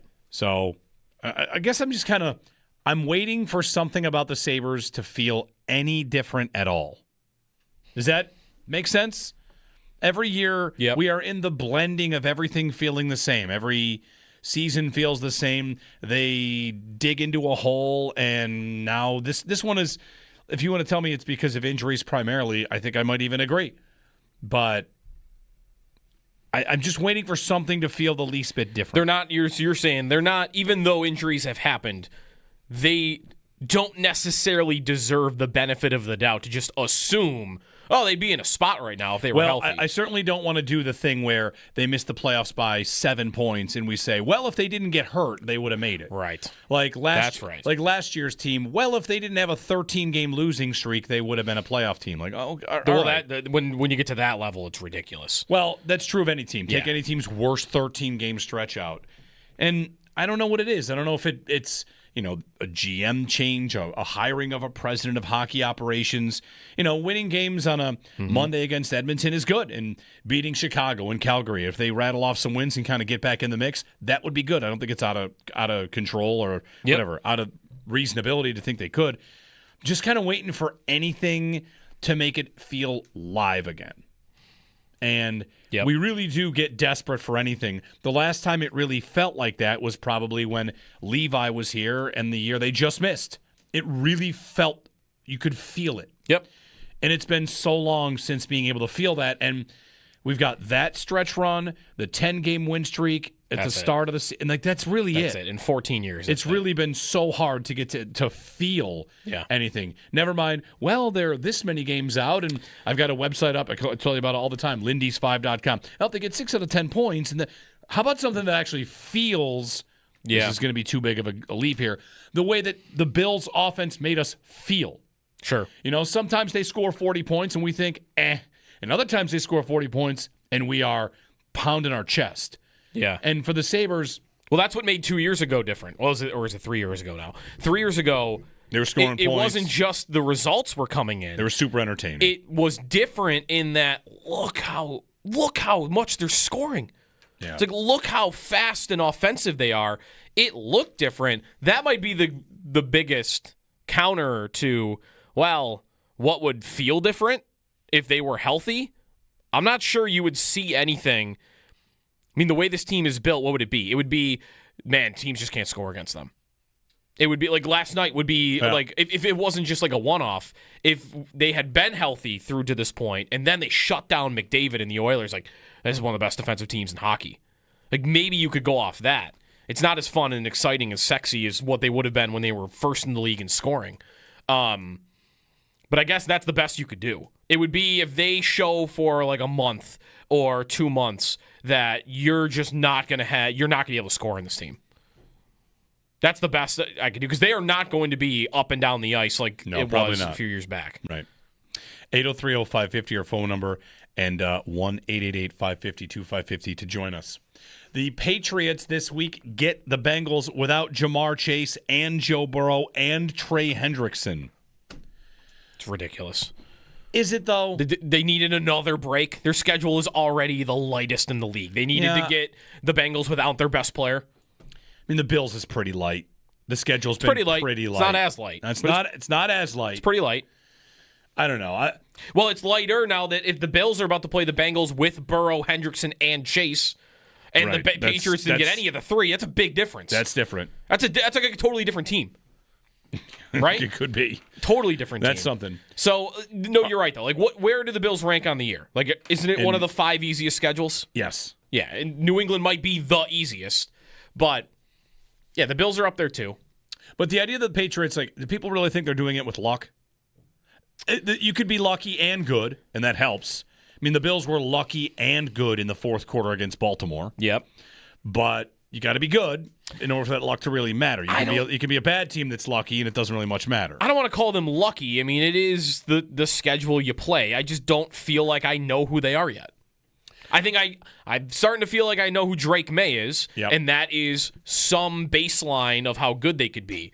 But, like, I don't know how good their defense is. I don't know how good their offensive line really is when it's tested by a great defense. Like, I pulled up their DVOA yesterday, and they're 29th in the league, and a lot of that is because it's schedule influenced. Right. To that point, Aaron Schatz of was he FTN Fantasy? FTN Fantasy now. Okay. Yeah. He pointed out, he's a Patriots fan, that the Patriots at 9-2 are the second worst 9-2 team ever.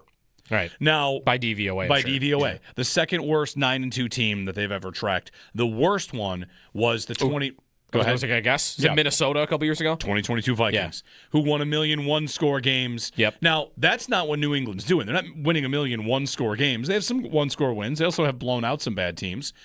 The thing I would say about New England and the second weakest 9-2 team, if they were 7-3, would they be like, oh, no, that's a normal average 7-3 team?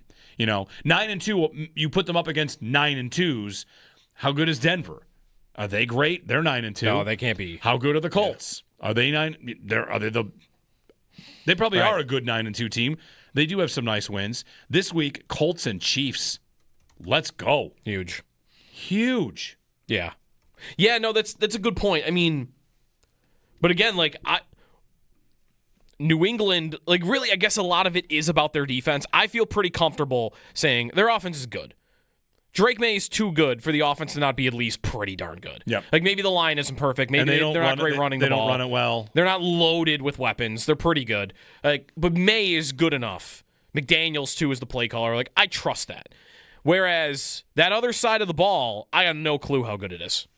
That's the part. Like, it's totals, they're near the top of the league. DVOA, they're near the bottom. And it's a lot of just who they've played. They've played who? Justin Fields, Michael Penix, Dylan Gabriel, Cam Ward, Spencer Rattler. You get to Josh Allen eventually. Bryce Young, Tua, Geno Smith. Like, the defense especially has not been tested at all. Where the Bills do have wins over Lamar, Mahomes, Baker. Yep. Every one of those games they scored at least 28, by the way. The numbers they scored in those games, this would be encouraging to me. This is where I feel like Josh has to live. It would be 28 against Kansas City, 40 and 41. All right. Those are the numbers it's taken to beat those guys. And does New England have a 40 in them if pushed against a good team? That's what I'd like to see. That's a good question. Will they will they push the gas pedal down in Foxborough? Will they tell New England, like, we don't think your defense is that good. You're untested. We're going after you, and you're going to have to score 40 with your offense. Yeah. They might be able to. Well, but the Bills secondary is what was the Bills secondary when they played New England? Wasn't it Taylor Rapp and Tre'Davious White, and was Benford even available to them? And you want to say it was like baby Cole Bishop. He hadn't quite arrived yet. Baby Cole Bishop, yeah. He arrived in about a week. Right. It was like, okay, how is he? He's very good now. Are you ready for the offseason for the Bills and the Patriots to compete for the same receiver help? Because and pass rusher, they're probably both going to be seeking both those positions. Yeah, they have the same needs. Yep. 803-0550, our phone number, and 1-888-550-2550. George Pickens might get paid this offseason. He looks dynamite with Dak, and last night looked like the best receiver in football, which the Raiders can sometimes do. Isn't he looking too good, though, to think that Dallas will let him go? That they will if they will franchise tag him if it gets to that point? They're already paying CeeDee Lamb. It'll be very interesting if they're going to pay their second receiver. But they are a franchise tag team. I know. They do it almost every year where they tag somebody. Pickens, I can't imagine they let Pickens go. Dak, it's tough, though, right? Like, it's not the normal organization. You can't just say, well, Dak will go up to ownership and management and say, you got to keep Pickens. Jerry Jones does not care what anybody's going to tell him. He's going to do what Jerry Jones wants to do. Right. 803-0550. Don't forget my long-term bet is for Dak to go to the Rams. Don't forget. Don't you need the Rams to win the Super Bowl for that? No. Right now they're Stafford to go out on top. Stafford, the way he might be thinking the way he's playing, I got a lot left in the tank. He might go. Well, maybe he might go off on top as the MVP and not win the Super Bowl. I'm just wondering, like, if he's not getting touched right now, right? Like, I know he had the back injury coming in, but isn't he in the perfect landscape right now where, like, I'm never getting hit? I got open receivers all over the place. Did you see where their pick is? The latest on where their pick is?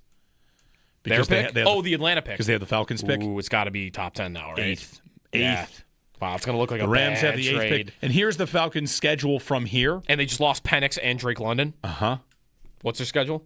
They play the Saints and the Jets. Okay. And then Seahawks, Bucks, Cardinals, Rams. Oh, good. How about Rams to close the season? And then Saints one more time. Let me ask this. Let's say the Falcons.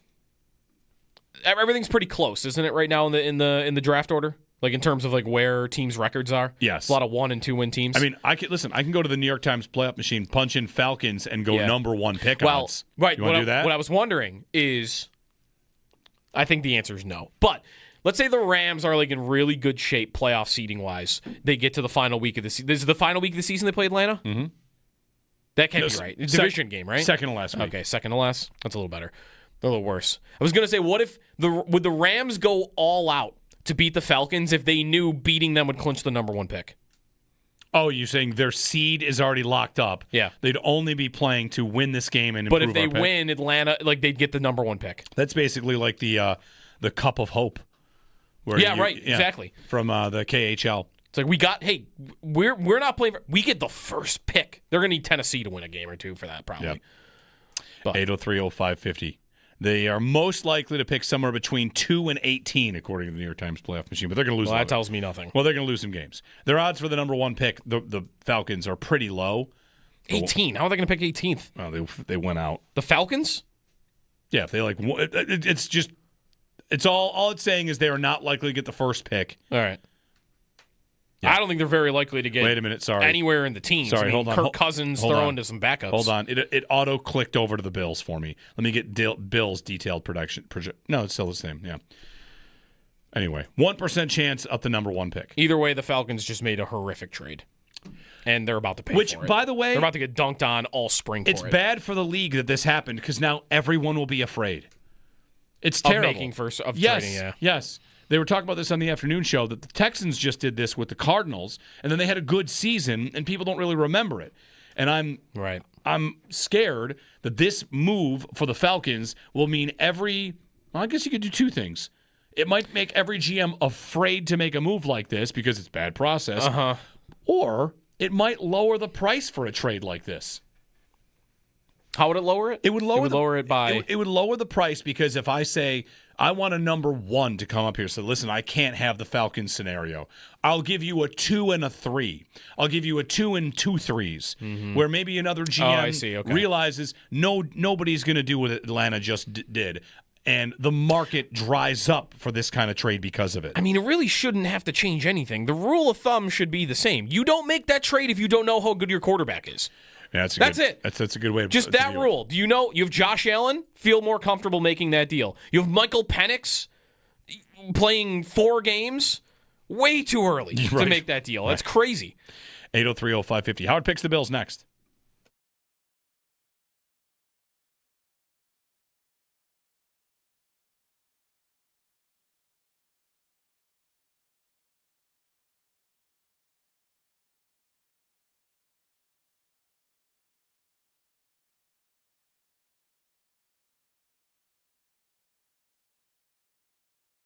Who wants to sign up for the Bills playing all gas, no brakes?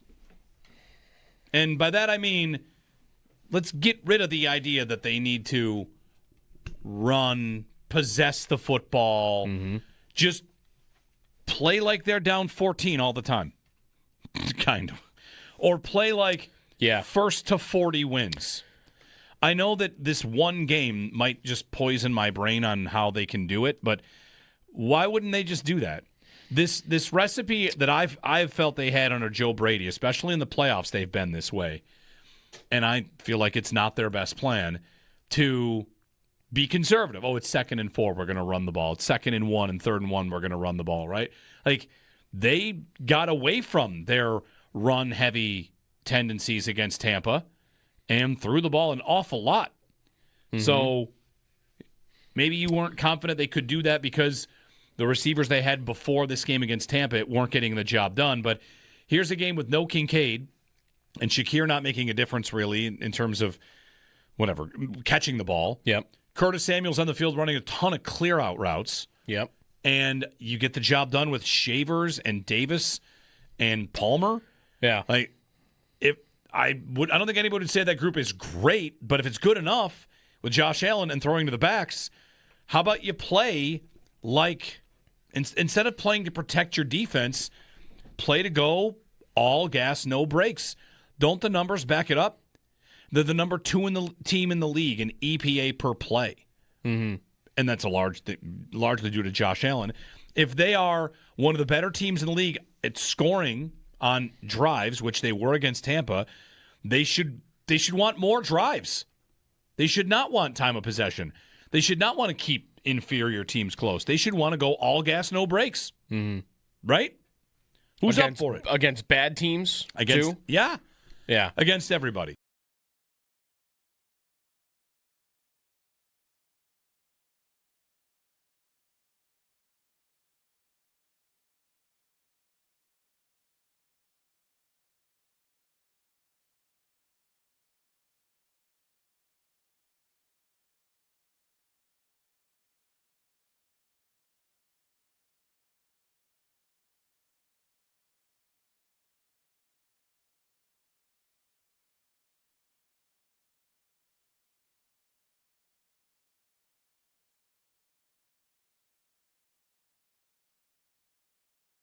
Yesterday's the day to celebrate the offense. Here's the day to talk about the defense. Might as well do that on a Tuesday. What is the standard for them? Yeah. You out there, Bills fan, give us a call, 803-0550. What would you say you want from this defense? That's not just saying to be the best in the league. Like, you see who they have, who they're missing. You know, Oliver and Hoyt are still out for a while. I mean, Hoyt for the year, Oliver until maybe the playoffs. He just posted something on social media, like showing off his new elbow brace. But I don't think you can give me a flat number. I don't know what you would say. But what is the standard for the defense this year? Because this Tampa game to me is a great example of, well, them playing fine and giving up a lot of points. Yeah. I would say they played fine on defense. They forced 4 punts and got a 4th down stop and got an interception. Like, that's 6 stops. Yeah. 6 stops is good. You know who leads the league in punts forced per game? It's Denver. Do you know what the number is? 6. 6 punts per game leads the league. Yeah. The Bills force 4 punts per game, which is tied for 8th. Yeah. If I said to you for the rest of the season, they'll be a top 10 forcing punts defense, wouldn't you say, oh my God, yes. Yeah. Take it. So I think it's an interesting conversation. I think trying to evaluate defense is, I don't know about tougher than ever, but I think it's not as simple as how many points did they give up. No, I don't think so either.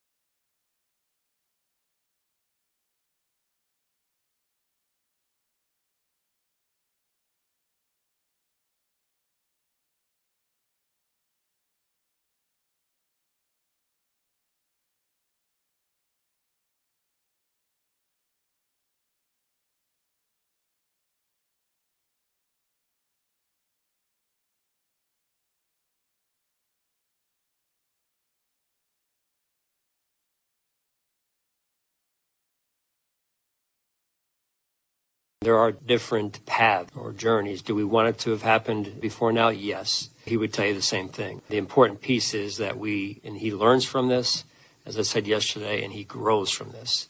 You grow from it, we can move forward. You don't grow from it, it's hard to move forward. So ultimately becomes about developing trust. Bills head coach Sean McDermott kind of laying out the current status of things with Keon Coleman, who was, of course, a healthy scratch.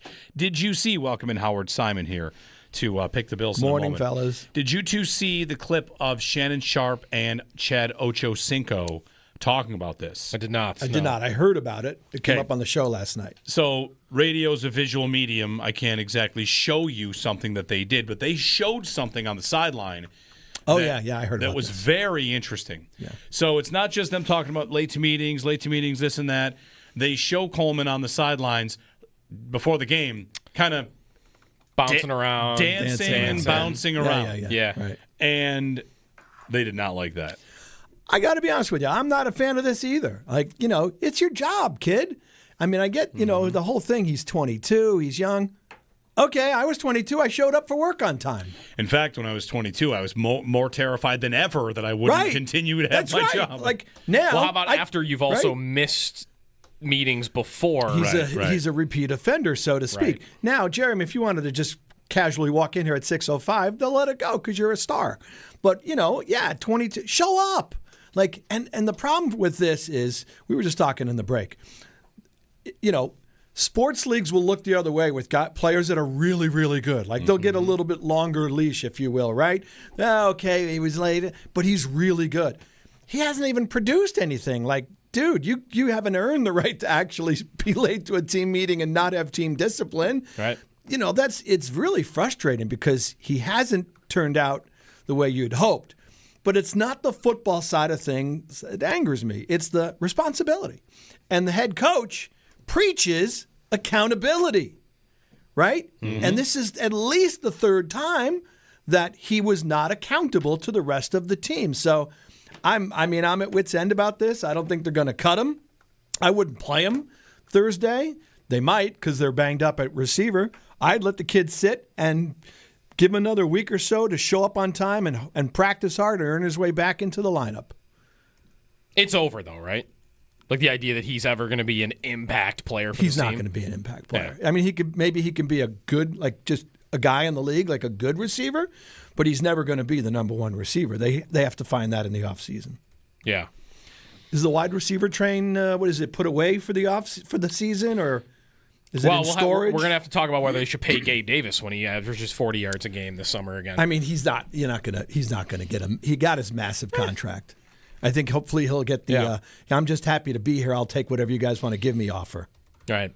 Well, the train has just left the station, and you are dealing with what you got right here, which is fine.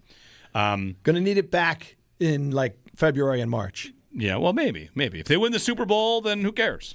Well, that's the other thing.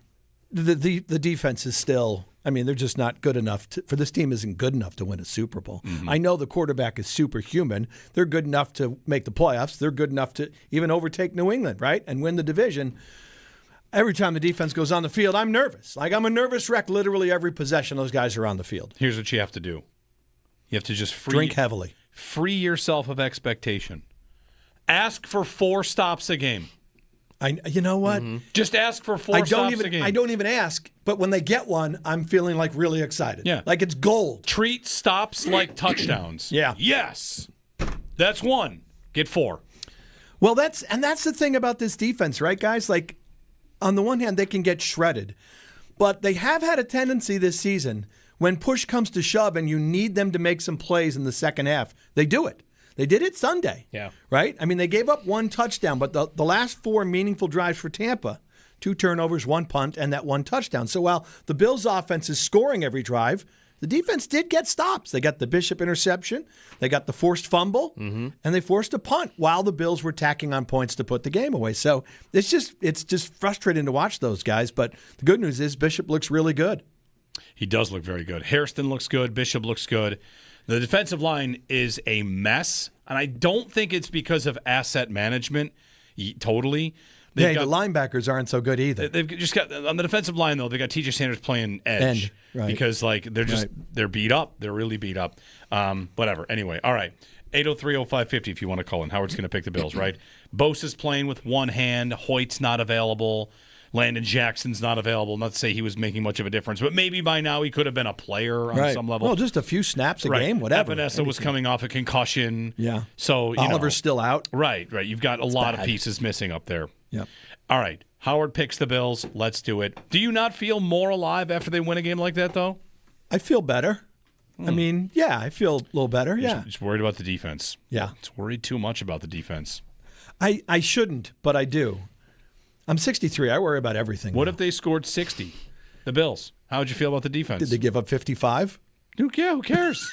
The best reason I still have for everyone that's worried about the defense is look at the AFC playoffs. There are no good defenses. It's just Denver. Right. And that's why I think Sunday, Josh being Josh and the offense doing what we know it can do was really, really important. Is there an outside chance the team the Bills play on Thursday could get into the playoffs?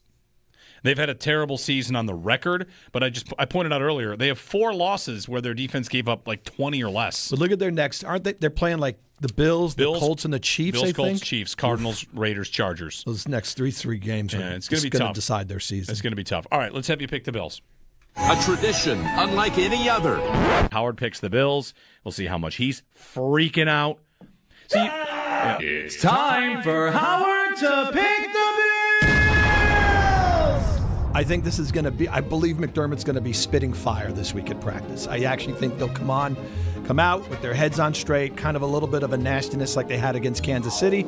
I will take the Bills to beat Tampa Sunday. Okay, good. Bills beat the Bucs. On WGR, Sports Radio 550. All right, how much should Houston want this game? I'm going to give you a bit of a thing here, courtesy of the playoff machine. I gave the Texans losses to the Colts and Chiefs. Mm-hmm. Then I have them beat the Cardinals, Raiders, and Chargers. Right. And then in the last game of the season, I have them beating the Colts because the Colts don't need it. Okay. That would swing this game.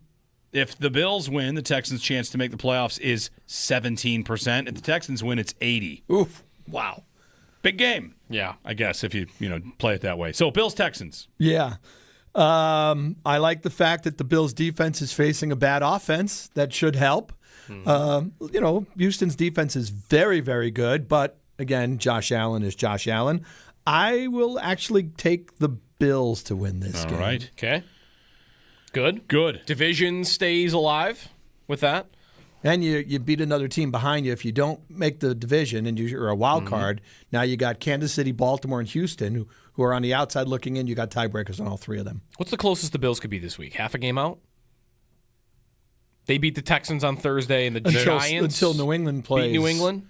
Cincinnati. They're at Cincinnati Sunday. Right. Cincinnati. Oh, so they'd be a half a game out for a couple days. All right. Well, if the Bengals pull the upset, that would be nice. I would have preferred Jamar Chase not get suspended. True. To try and get the upset. All right, so Bills beat the Texans. Yeah. Then Bills-Steelers. Broken wrist for Aaron Rodgers. Mason Rudolph, huh? The Bills are going to face Davis Mills and Mason Rudolph the next 2 games. Is that a little bit lucky? Yeah, hey, why not? Maybe you don't think they're going to lose to Rodgers anyway. No, I wouldn't have picked it. I'm going to pick the Bills to beat Pittsburgh. Bills beat Pittsburgh. I think that's the only game you haven't changed all season. It's principle. Yeah. I cannot. Yeah. I couldn't live with myself picking the Steelers to win that game. Bills at Bengals. I'll pick the Bills to win that. I mean, Josh against that defense should be amazing. Very good. Bills at Patriots. Going to leave that a Patriots win for now. Ooh, all right. So the Bills are not winning the division. No. All right. Interesting. Bills at Browns. How many sacks does Myles Garrett get that day? Oof. He's hunting the record. I know. He's seven back of the record. Pace to pass it, right? Yeah. 22 and a half, I think, is the record, or 22. Yeah. He's on pace for like 25 or something. Yep. I'll take the Bills. Bills win. All right. And beat the Browns. Bills home Eagles. I watched the game the other night. This game could be tough. Yeah. And for both teams. Like the Eagles, let me give you the score of this game. 14-12. It's just going to be a war. Yeah. Right. I think it needs to be a high-scoring game for the Bills to win. But I'll tell you, for now, I've had the Eagles winning that game. I'm going to give it to the Bills today. Bills. Ooh. And then Bills home Jets. I'll take the Bills. In what may be the last game at Highmark Stadium, the Bills would have to win as a wild card, and then we're sure he had them winning every game except for the New England. Even with that, they can't do it? Yes. You want me to go click through it and just show you how? Yeah. If the Patriots beat the Bengals, because that would be 13-4. 13-4. But without the tiebreakers. You got to get New England to 5 losses. New England has to lose 2 more games to be tied. So you need them to lose 3. You need them to lose 3 games. Other than the Bills game. So you're losing to the Ravens and then Dolphins, Giants, Bengals. They play the Jets again. They close Dolphins, Jets, or Jets, Dolphins. Right. By having the Bills lose that game, instead of 1 loss to a bad team, I need them to now lose 2. Yeah, right. 2 and guarantee the Baltimore game. If the Bills win that game and just flat out run the table, then they've got it. Then they've got it as long as the Patriots also lose to the Ravens. Right. Or someone else. Which they did a couple years ago when Miami collapsed, right? Bills ran the table. Yeah. Miami lost to like Tennessee. Yeah, because the Bills, the Ravens. If the Bills run the table, they finish with 3 losses. The Patriots, if they lose to the Bills, only have 3. They'd need any other loss mixed in there. So running the table, they have to lose to the Ravens. Losing 1 more game to the Philadelphia Eagles, it's the Ravens and another team losing to the Patriots themselves. It's what makes that game so important, because you have them running the table other than the New England game, and it's so hard for them to win it even with that. Yeah. Do you want to know something about that Ravens game, too? I think it's a high candidate to get flexed. Patriots-Ravens? Yeah. The NFL just kind of announced, or by not announcing, is not flexing the Broncos-Commanders. That's a game that's Sunday night of Week 13. So could Bills New England get flexed? That's a 1:00 game, right? Here's the thing. So Bills-Patriots, that is Week 15. The night games that week are Vikings-Cowboys. The Cowboys never get flexed off. Okay. And the Monday night game is Dolphins-Steelers. Could we see them flex to a Monday night? I don't know. Wow. The following week, when it's Patriots-Ravens, the Sunday night game is Bengals-Dolphins. Oh my God, get rid of that. See you later. Out. Get out. See you later. The throat thing, that's a fine. Right. I got fined, right. Yeah. So, yeah, the other games that week, I don't think there's anything. Jaguars-Broncos could get flexed. But I think Bengals-Dolphins comes out on December 21st, and the best candidate, unless they can protect it, is Patriots-Ravens. Yeah, that makes sense. So, could a Bills game get flexed? I just don't think they move the Cowboys out of prime time. It almost never happens. All right. Are the Cowboys, it's Dallas. So. Are the Cowboys in the hunt at least? Are they alive? They're what, 4-5-1? Yeah, they're sniffing around. But it's Dallas. The NFC is so Detroit's got 6 wins and they're not even in a spot. Right. Detroit is 6-4 and Dallas is 4-5-1. Yeah, so they're way 7-4 is actually the final playoff spot right now. Yeah. So they're 2.5 games back. Yep. Yeah, they're not in it. All right, fellas. What else is going on? Anything? Not that I know of. Anything going on with you guys? Sabres got a couple wins. Life is good. Yeah. That's all right. We're just looking at the golf simulator now. It's that time of year. It is that time of year. Courses are closed, I assume, for the year? I'd imagine. Could you sneak in another round somewhere? It can be spotty. I've seen some people out there. It really? can be spotty. Yeah. Anyway. You won't find me out there in the mud. Not in the mud. No. The cold's fine. It's the mud. Yeah. I'll play if it's like 38. Ooh, that's a little chilly. The ground frozen? The ground cold enough to not be. I mean, cold means no mud. Are you swinging a golf club Yeah. in a winter coat? Like, I mean, what do you wear? you're not your. You can't swing a golf club in flexibility a winter can't be coat. very Right. strong there. Yeah. Yeah, it's about layers. All right. All right, thank you, Howard. All right, fellas. Howard picks the Bills. And when we get back, we'll open up things for your calls. We haven't taken too many calls today. We have plenty of time from here to the end of the show. 803-0550 on WGR.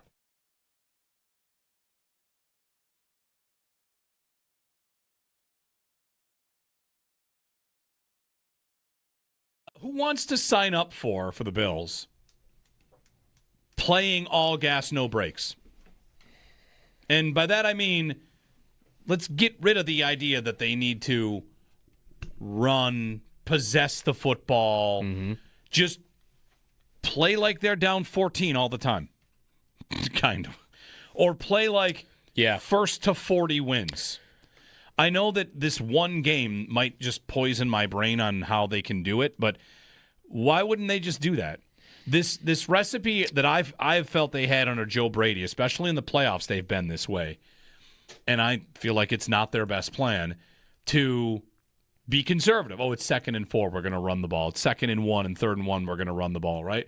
Like, they got away from their run-heavy tendencies against Tampa and threw the ball an awful lot. So maybe you weren't confident they could do that because the receivers they had before this game against Tampa weren't getting the job done. But here's a game with no Kincaid and Shakir not making a difference really in terms of whatever, catching the ball. Yep. Curtis Samuel's on the field running a ton of clear-out routes. Yep. And you get the job done with Shavers and Davis and Palmer. Yeah. Like, I don't think anybody would say that group is great, but if it's good enough with Josh Allen and throwing to the backs, how about you play like, instead of playing to protect your defense, play to go all gas, no brakes. Don't the numbers back it up? They're the number 2 in the team in the league in EPA per play. And that's largely due to Josh Allen. If they are one of the better teams in the league at scoring on drives, which they were against Tampa, they should want more drives. They should not want time of possession. They should not want to keep inferior teams close. They should want to go all gas, no brakes. Right? Who's up for it? Against bad teams, Against too? Yeah. Yeah. Against everybody.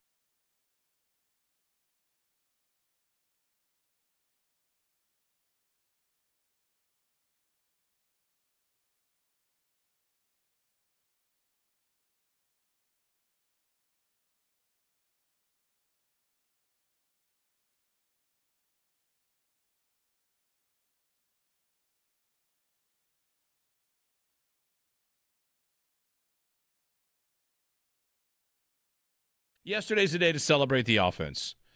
Here's the day to talk about the defense. Might as well do that on a Tuesday. What is the standard for them? Yeah. You out there, Bills fan, give us a call, 803-0550. What would you say you want from this defense? That's not just saying to be the best in the league. Like, you see who they have, who they're missing. You know, Oliver and Hoyt are still out for a while. I mean, Hoyt for the year, Oliver until maybe the playoffs. He just posted something on social media, like showing off his new elbow brace.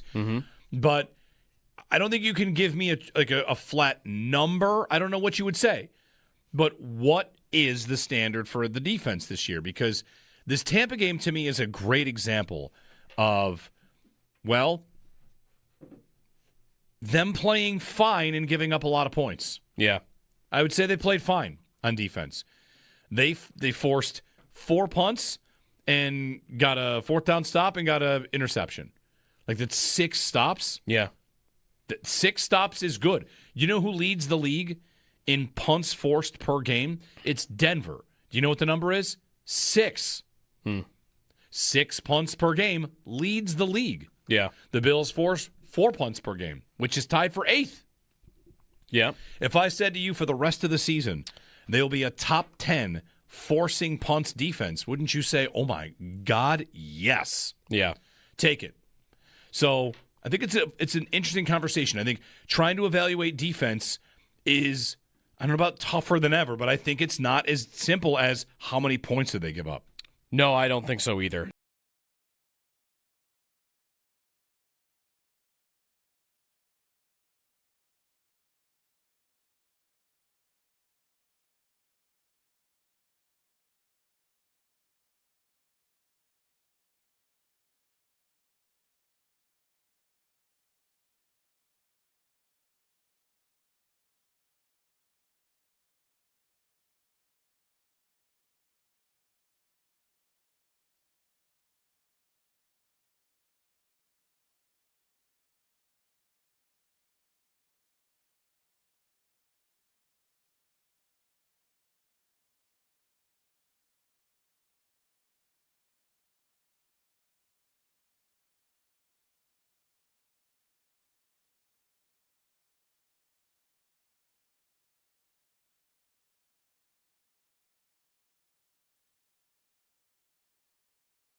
All right.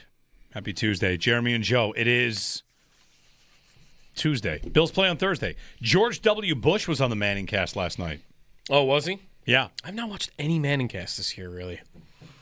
Is that a Manning cast? Are they getting good guests? Is it a Manning cast commentary or a Monday Night Football commentary? Monday Night Football. Maybe. Yeah, it's up against More about Monday Night Football. It's up against the Sabres last night. You haven't had great Monday night games either. No, I tend to agree. They've been more of a miss. Yeah. So Thursday's had a great run this year. George W. Bush, though. Yep. That makes sense. Dallas. All right. Sure. George Pickens looked great. George Pickens was traded for a what this year? Third?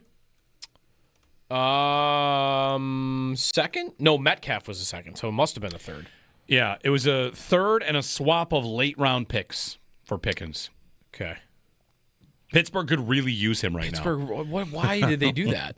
Why didn't they just have them both? Because the thought was having those two on the same team, they both tend to be fiery. Yeah. You can't have two of those guys. Like, okay.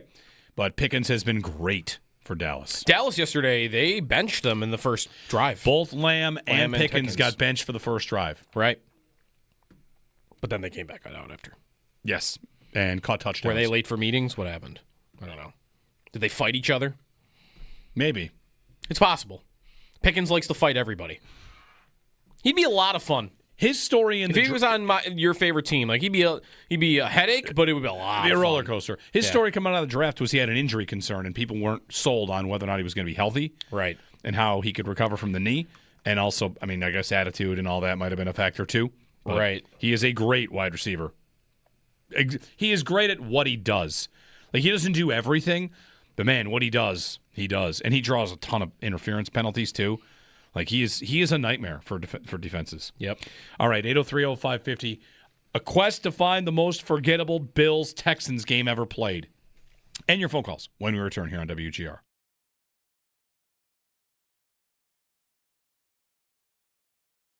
One of the problems, maybe the other problem is, who's been scoring for them? Ostland? Oh, it's Roseanne? Right. It's the kids Jeremy that White here, Valentine. We've been waiting forever for some of these kids to show up and like, oh, look, they can play. Yeah. Oh, all right. Right, do they come out of the lineup when Zucker, Benson, Norris are back in the lineup?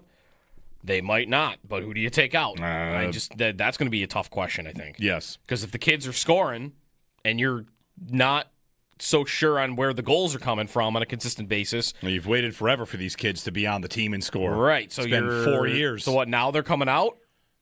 No, because otherwise, right, like there has not been like a consistent like guy to rely. Even Tage hasn't really been that this year. He's on like a 30-something goal pace so far this year. It's been different guys every night that you're counting on, which sometimes can feel like it's tougher to count on that. But the goals and where they come from, that would still be my biggest holdup on. They're a good team.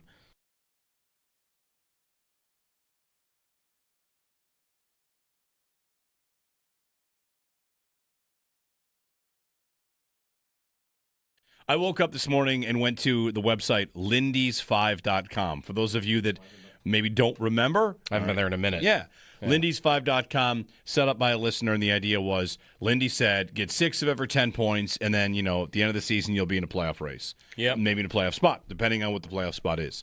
So they have not been getting 6 out of every 10 points. I wanted to see how far back they are from that and what it would take to get back on it.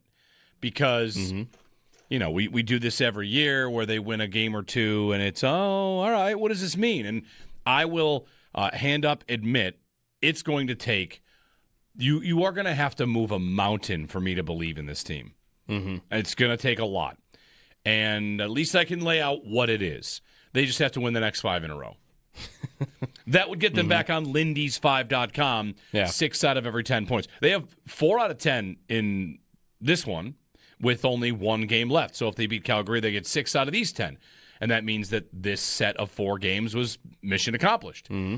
Then, if you just simply win the next 4 in a row, you are on pace. You're back to 6 out of every 10. Those games are Chicago, Carolina, Pittsburgh, New Jersey, Calgary. So, win 5 more in a row after just winning 2 in a row. It really will take a 7-game win streak to get them back to just the hey, if you get 6 out of 10, you'll finish with 96 points. Yeah. Is that impossible? I don't think so. Calgary's bad. Calgary's the worst team in the league. Right? Chicago. I don't think Chicago is all that good. Okay. They're having a nice little start here, but I don't think they're very good. Doesn't help that Carolina and New Jersey are in here, and Pittsburgh's in here. Pittsburgh's supposed to be bad, but they forgot to be bad. Well, New Jersey also just lost their best player to like a team dinner or knife accident or something. True. So there you go. Just like win the next 5. Win the next 5. Win the next 5.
The Sabres get the win over Edmonton last night, 5-1, and improved to 7-8-4 on the season. They're now tied with the Toronto Maple Leafs for last place in the Atlantic Division, and they're only 4 points out of a tie for a wild card spot.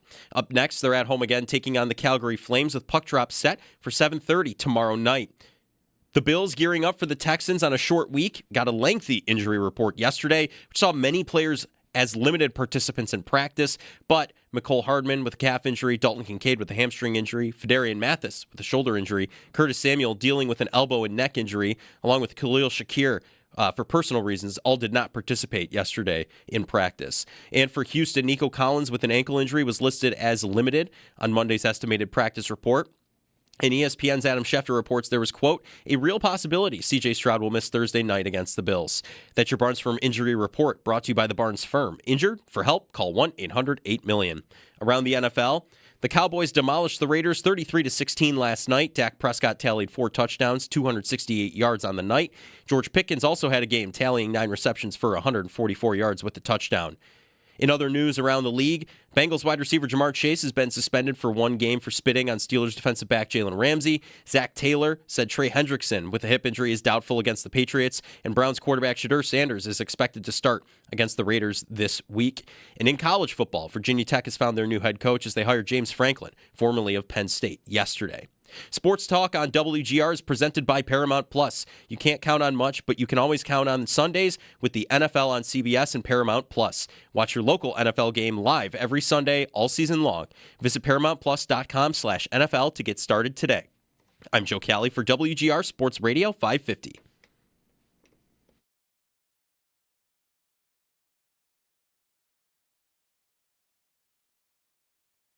That's clearly the area that they have to get figured out. Their run defense, they were able to run the ball wherever they wanted to. That is Tampa Bay and that Buffalo run defense. But I think Buffalo's learning that it's going to be a shootout team. In their 3 losses this year, they've scored 20 points or less. In all 7 of their wins, they've scored 28 or more. Josh Allen, when you've got him at quarterback, he's got to put up the points because right now that run defense isn't stopping enough to be able to win those lower scoring games. But why not just put up 44 every week? J.J. Watt? What? Come on over. J.J. Watt. Come to the dark side. That's J.J. Watt saying defense, schmeefense. Yeah. Let's go. The Bills should have been living in these waters the last 2 years. They should live in these waters all the time. You can go ahead and draft your defensive players and try to be good on that side of the ball. You know, You're going to roster a team over there. Oh, I don't want to be Cincinnati. Who cares? This quarterback stays healthy. You're not Cincinnati. J.J. Watt, defense, schmeefense. Well, listen, J.J. Watt did once catch 5 touchdowns in a season. So. True. He did play in a memorable Bills-Texans game. Without further ado, who would like to play the game with us known as Let's Find the Most Forgettable Bills-Texans Game in NFL history? Love it. There are 12, by the way. 12. There are 12 matchups. 12 of these games. So one is going to stand alone. All right. So not last year? Last year, not forgettable. Last year, 9 of 30 for Josh Allen. Okay. And they needed to trade for a receiver after it, and we were all freaking out. 40-0 in 2021. Not forgettable. The Bills intercept Davis Mills 4 times, and it rains 12 inches of rain during the game. Yes. The playoff game. Not forgettable. Laterals and fullback Hail Marys. Yes. Yes. Touchdowns on kickoffs that should have counted and didn't, and blinds. Yeah. Okay. 2018, Texans beat the Bills in Houston. Got it. Good one. This includes Nathan Peterman's finest throw of his career. He throws a whole shot in the end zone. Yeah. I think the Bills take the lead. They did. And then he throws a pick six. Then he threw a pick six. Okay. So Peterman giveth, Peterman take away. Not forgettable. Allen got hurt in that game. Okay. This was a game where I was producing during the game, and the radio broadcast in my ears, of course, is 10 seconds ahead of the game broadcast on the TV. So I can hear it. Mike Shope is in here, and he says something along the lines of the Bills get the ball back with Peterman. It's like, something bad's going to happen. And as he said that, I hear the pick six in my ears and really tried not to react. Like, he has already thrown the pick six in real time, and he didn't know that yet. Allen got hurt in that game with he got hit, right? Elbow, yeah. Missed a couple games. Derek Anderson became their quarterback. After Peterman threw the pick six. Right. 2015, Bills win in Buffalo 30-21. Ooh, 2015 win in Buffalo. Early December win by the Bills. This could be a good one. This is going to be tough. This is a Rex team that beats the Texans. This is Rex. Yep. All right, put it on the board for potentially most forgettable game. All right, we're going to come back to that one. Yep, 2015 is somewhat forgettable. 2014, the Texans beat the Bills in Houston. EJ. That's the EJ pick six game? EJ pick six, J.J. Watt. 2012, Houston 21 over the Bills 9 in Houston. A lot of these games in Houston. Yeah. This is a November game. That's a Fitz game? By the way, it's a good bet. He played for one of those two teams at the time, right? Texans or Bills. Yeah, but which one? I think he played for the Texans. I think the Texans beat the Bills that day with Fitz. I think you're right. I think 2012, Fitz is still the Bills quarterback. Yeah. Oh, so it's the Texans beat Fitz then? Texans beat Fitz. Sorry. Oh, okay. Yeah. Boy, 2012. I'm not sure about that one. All right, we're going to put that one in the bank too. Other than Fitz played. All right. 2009, Houston blows out the Bills in Buffalo 31-10. November 1st of 2009. Forgettable. Nothing? I've got nothing. All right. We got 3 contenders. 06, Bills win 24-21 in Houston. Lee Evans, 2 83-yard touchdown catches. Yep. And Peerless Price catching the back of the end zone to win it. First quarter for Lee Evans, right? J.P. Lossman had arrived at that moment. Yes. 2005. 12-10. 20. No, not yet. 22-7. Bills over the Texans. J.J. Lossman's first ever start throws a touchdown pass to Jason Peters. Okay. Now we get to your 12-10. 12-10. I don't remember game. anything other than the game finished 12-10, and I was at the game. And they lost to the Texans 12-10. There was a safety. The score is memorable. Yes. Yeah, there was a safety in the fourth quarter. Andre Johnson out of bounds in the end zone. What did that play look like? No idea. A receiver went out of bounds in his own end zone? They lost. Maybe there was a fumble or something? They lost by a safety on a safety. Maybe it was an intentional safety because of the situation. Maybe. Yeah, because the Texans led 12-8. Okay. 12-8. That would have been a funnier score, actually. Right, it's true. 12-8. Okay, so there's only one other game in here. The first meeting ever. If it was 12-8, then there were two safeties in that game. No, they scored a touchdown and went for a 2-point conversion and got it. You're right. There were two safeties. Two safeties in the same game. The first score of the game was a safety. Derek Carr fumble forced by Jeff Posey out of bounds in the end zone, and then the final play of the game was also a safety. Okay, two safeties. The first meeting ever by these two teams, 2002, the Bills win 31-24 in Houston. Is this Peerless Price at the end, or is that it? No, that's the Lossman game. That's the Lee Evans game. Yeah, Peerless right. Price. Although Peerless Price was on the Bills a couple times. That's what I mean. Like you might have been in this game too. So their first ever meeting. Yep. Nothing. Bledsoe against David Carr, as you would expect. Bledsoe against the Texans. There were a couple Bledsoe against the Texans games. All right, so we got, 4 contenders here? Yeah. 2015, you were right, that's Rex. Charles Clay caught a 40-yard touchdown from Tyrod Taylor. Okay. Nothing? Okay. What else? I mean, All right. McCoy went for 112 in this game. Mid-drought is the most forgettable to me. Sometimes. Yeah. I mean, the Bills' record wasn't very good at this point either. By the way, Tyrod, that's starting quarterback of the Jets, Tyrod Taylor now. That's right. They made the quarterback change. 2012, the Texans were 7-1 when they beat the Bills. Schaub 268 in that game, Fitz 239. Bills did not have any run game. There's no real memorable looking plays on the box score. So pretty forgettable. And then what was the other one? 2009.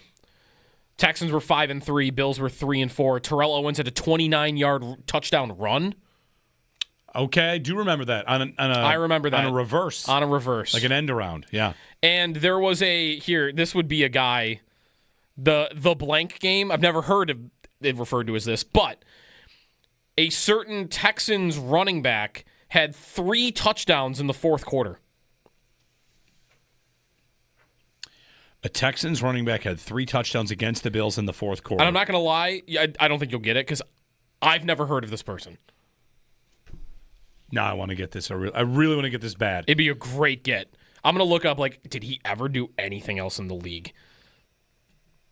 What year? 2009. Initials? RM. I mean, he had 8 touchdowns in his career. He had 3 in the fourth quarter against the Bills in 2009. You want me to give it? I don't know that you know it. Rashad Mendenhall. No. Okay, it was a good Ryan guess. Moats. Yeah, nothing. Someone named Ryan Moats had 3 touchdown runs in a quarter against the Bills. Yeah. All right. This has been. Maybe there's a few forgettable games in here. Yeah. They were just both both forgettable games. So bad for so long. 803-0550 and 1-888-550-2550. Jeremy and Joe. Ryan Moats. Short week for the Bills. They'll play the Texans on Thursday Night Football. Vinny in Staten Island. Hey, Vinny, good morning. Hey, how are you guys? Thank you so much for taking my call. Yeah, thanks for calling. I wanted just to discuss the defense. I know you guys were discussing how, the offense needs to stay on the field longer and protecting the defense. I'm constantly complaining about the nickel defense. I think my wife's tired of hearing me talk about our nickel defense.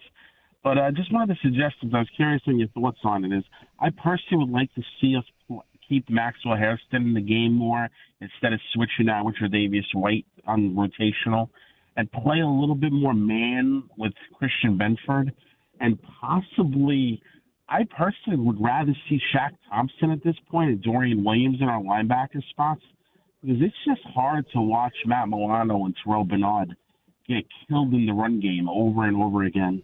I don't know if we could keep these linebackers and continue in the way the NFL is turning into a running game again. I don't know if your thoughts. Do you think we need to draft new linebackers, or would we be better off with Thompson and Dorian Williams on the field more than Milano and Bernard at this point? Well, I don't think Dorian Williams gets the job he gets. He can't do all the jobs, but the jobs they've been giving him lately have been working well, right? Is that fair to say, Joe? Yes. That especially in their rush packages, their third down packages. I do think absolutely they will be drafting a linebacker early soon. And that will be because they want a linebacker that can do more of everything for them. They've extended Bernard. I know that. He's playing hurt, okay, and this last game might have been his best one. Milano, we know, is almost done. I don't think they trust Dorian Williams to do the Milano job full-time. So I do think linebacker is in the cards. To kind of zoom out on this, have you been following what Greg Olson is championing as a concept in the NFL? And now coaches are getting asked about it. Which one? I think he's had a couple. The idea is you don't match personnel anymore. Oh, right. Down in distance. You should go down in distance. Yeah. So the reason this is coming up is because right now in the NFL, you are seeing a trend where there are a lot of explosive plays with 2 and 3 tight ends on the field. Right. And that's because the really good teams and really smart teams have said, like the Rams are doing this. We go 3 tight ends on the field, we're going to get linebackers on the field, and then we're going to have explosive plays. Yep. Because we're faster than them. We have tight ends that are matchup problems. So you are seeing defenses adjust to this in real time and say, like, all right, it's 3rd and 10. If I see 3 tight ends, I should not be going with matched personnel. No. I should be going with it's 3rd and 10. Right.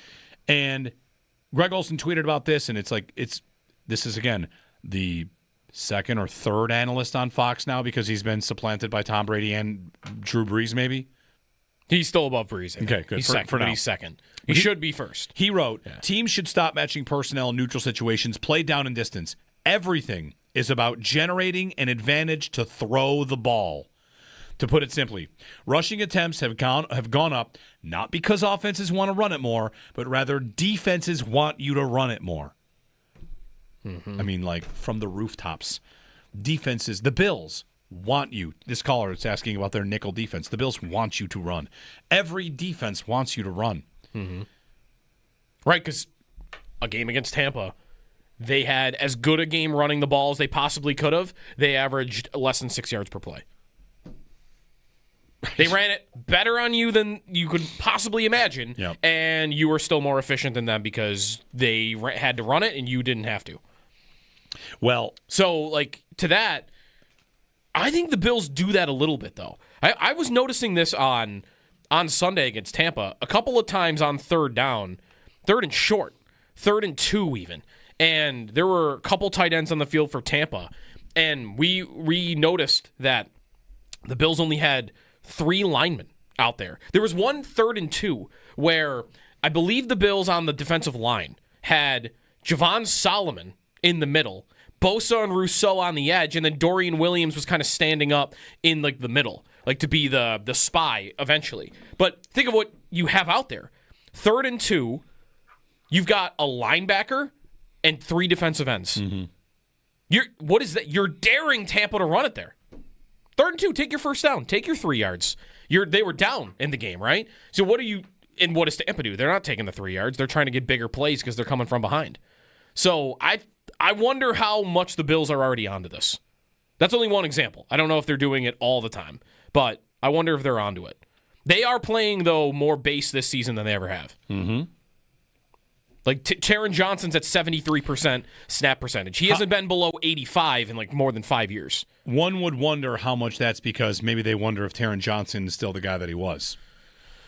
Right. I would wonder about that, right? He's been around for a long time, playing a tough role. A demanding role. Yeah. Like, his role has been be the small guy that throw yourself into the wood chipper as many times as necessary. Right, like he goes up against linemen more than as much as any corner in the league. Yep.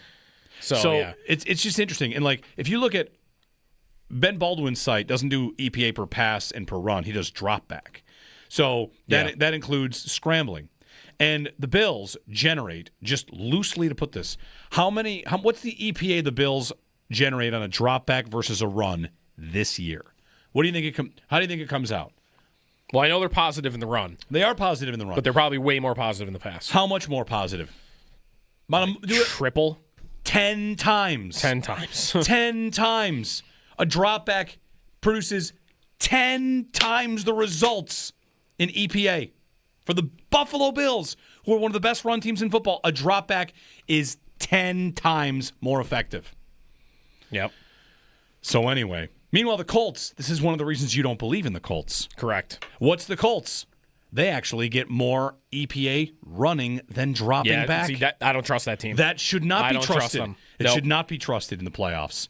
The Chiefs, what's their drop back EPA versus their run EPA? They have to be 50 It's like 15 times higher.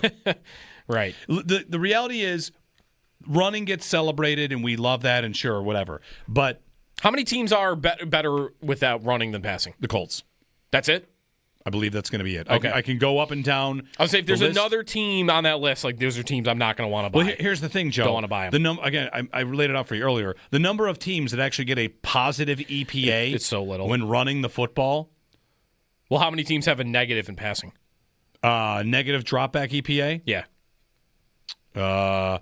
Miami, Carolina, the Jets, the Vikings, the Saints, the Raiders, the Browns, and the Titans. That's it. And so a couple. And the Bengals. A couple. 10. Yeah. But if you want to talk about, like, what should the Bills do? What should all these teams do? They should throw it. And that's what Greg Olson is saying about personnel. However you get there, just get there.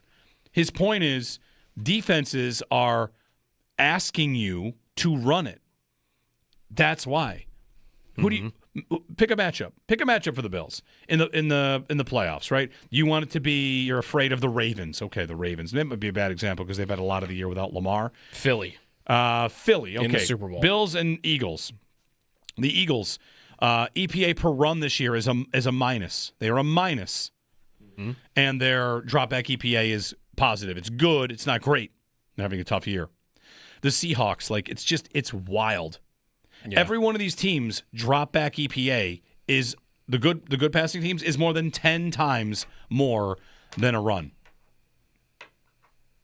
Well, the Bills are slowly climbing up the neutral situation pass frequency list. Boy, let me tell you, that's great news. They are right now. I mean, remember they were near the bottom for a lot of the season. They are 16th right now. Okay, it's early down pass frequency, and they're 16th in the league. Again, they were in the 20s, low 20s for a lot of the year. So they're slowly getting up there. And like some of these teams you mentioned, like the Rams are third. The Rams are under center every play. They have two tight ends on the field all the time. 2 and 3. They run 13 a lot. And they are the third pass happiest team in the league. And they're doing it with 13 personnel. Right, yeah. The Colts even are fifth in terms of how often they're passing on early downs. Yeah, nice to see the Bills climbing. Maybe they thought they could get away with it early in the season, try and protect Allen. Yeah. But you're right. They're on the move. They're moving up. Chiefs number 1, Chargers, Rams, Bengals, Colts. Those are your top 5 in pass heaviness early downs. Anyway, 803-0550. We'll get Zach in here quickly before the break. Hey, Zach, good morning. Hey, good morning. Hey, real quick, I just like the trajectory of where we're going. Miami Dolphins lost stunk, but the Bills are kind of right where they always are this time of year, and they're hitting these November, December games that they traditionally win. I think the way they look, if they win Thursday, however they do it, you got to remember a lot of the teams banged up. Just get in and get out with a win. They're half game back. I just think the shoe's going to drop at the Patriots. They are well coached. Josh McDaniels probably one of the best offensive coordinators of the last 25 years. It's about all he's good at, but he's always coached a good offense. Even with Mac Jones, they've always just been solid. They haven't fought any adversity. The Patriots, not too many injuries, and they haven't had too bad. The one big turnover game against the Steelers, and they lost it. It's like, when are they going to see some of that? They get a game like that, and I could see all we need is one game to flip like that, and the Bills take and the Bills take the game against them, and we see where it goes. But I like the Bills coach and quarterback against the field, regardless of how the Bills get in. Either as the division winner or as the wild card team. I like the Bills versus the field. I don't trust any of these guys, right? Especially if the Chiefs somehow miraculously hang out or end up out of it. I just don't trust any of them. And then lastly, listen, with Keon Coleman, I'm out, man. The dancing. I'm not trying to be old man yelling at a cloud here, but like, dude, you're sat down. You haven't been playing all that good. You're not that good to begin with. Like, he could end up being the greatest 500-600 yard receiver, best back shoulder, receiver of all time. You got Josh Allen. You don't see the opportunity that they have nobody in that position. It's a joke to you that you're dancing, and then you got two OGs out there saying that this is an embarrassment on the eve of the Steve Smith video a couple weeks back. Like, I'm almost to the point where I'd let him go today. I could care less. I wouldn't be afraid of where he goes. I wouldn't. It's just a complete. I hate everything about the pick. The fact that they traded back twice and were indifferent about who they got, and then they get this guy that's just mediocre at best, and he can care less. See you later. It's time to get serious, man. Send a message. Yep. All right, thanks. Thanks, Zach. I don't think they'll do that. They might, in the offseason, do something like that. Could he be waived in the offseason or traded somewhere for whatever you can get? Like, they traded Boogie Basham for a swap of sixths? Yeah, like almost nothing. Right. So you might, hey, do me a favor and take this guy. Are you interested in him? He'll be cheap, right? His contract is cheap. Yeah. Right. Like, what happened to Treylon Burks when it was done in Tennessee? Didn't he just get cut? Yeah. Like, he might just get cut. If he misses another meeting, he might get cut. He might not even have to miss another meeting. Like, you might just decide he's not good enough. Why are we keeping him around? If he wasn't a second-round pick, he'd be gone. We're only keeping him because he's a second-round pick. Or he could also just play on Thursday. I know yesterday we had a caller say he could get back in the lineup, and I said, no way. But if I've got two receivers that are injured, all of a sudden I might have that spot for him. Maybe they trust him to punt return. Joe Marino with a good call-out on the Hardman fumble. Yeah. We'll talk to Joe tomorrow. The Bills were punt safe there and did not even have their special teams return unit on the field. That's why I noted Trey White was so far away from the play as the guy on the boundary, which was very weird. Why was there no one there to recover the football? They weren't blocking to return. Right. He decided to catch it and just take it. Yeah. Like that was a He should have fair caught it. Yes. Yeah. They did not even set up a return, and Hardman took it upon himself. Like, that's going to be a do your 111th speech, isn't it? Get in that locker room like, hey. Did he not know they were in punt safe? I mean. Is that a new guy on the block, got a communication crossed? Maybe. Doesn't know who's on which team. Right. I don't know. It was your starting defense. Right. Anyway, 803-0550 to join us. And 1-888-550-2550. It is Jeremy and Joe. And, yeah, you can give us a ring. I am kind of with the caller, though. Like, I didn't like the pick when they made it. I didn't like how they did it. Same. I didn't like the prospect. Same. I didn't like where they played him. Same. I even liked what it's looked like. Yep. I really, if I never saw him play another snap for the Bills, I would be completely fine. I tried to keep an open mind to it because there were people that did like him and like certain parts of his game, and there are still things he can do that might be beneficial to some teams, but he was never going to work in the role the Bills asked him to have. No. And that was always odd. Like, all right, this guy is best served as a power slot, and your slot is completely filled with options. Right. And the day they picked him, they said he was an X. I'm going to have one question about, like, Keon Coleman is catching 1,000% of the look how good they looked without him, right? Yep. And Dalton Kincaid is getting 0 of that?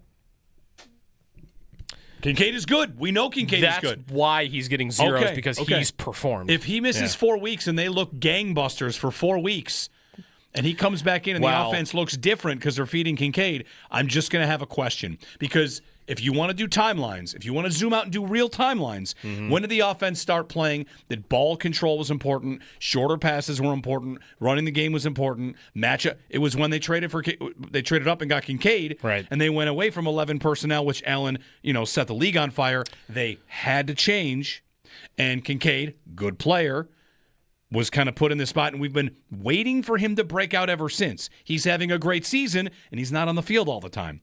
How does he fit into this new look that they have, if in fact there is a new look? Because in theory, what I would want to say is, okay, if he comes back, I want him being my one tight end in 11 personnel. Right. And now I'm really dangerous. Because I remember, if you go all the way back to when they drafted him, you had a point where the Eagles had this with Goddard and Ertz. Yes. And they thought, 2 tight ends, this is it. And what did they do? They realized, actually, this does not work. Right. And they got rid of Ertz.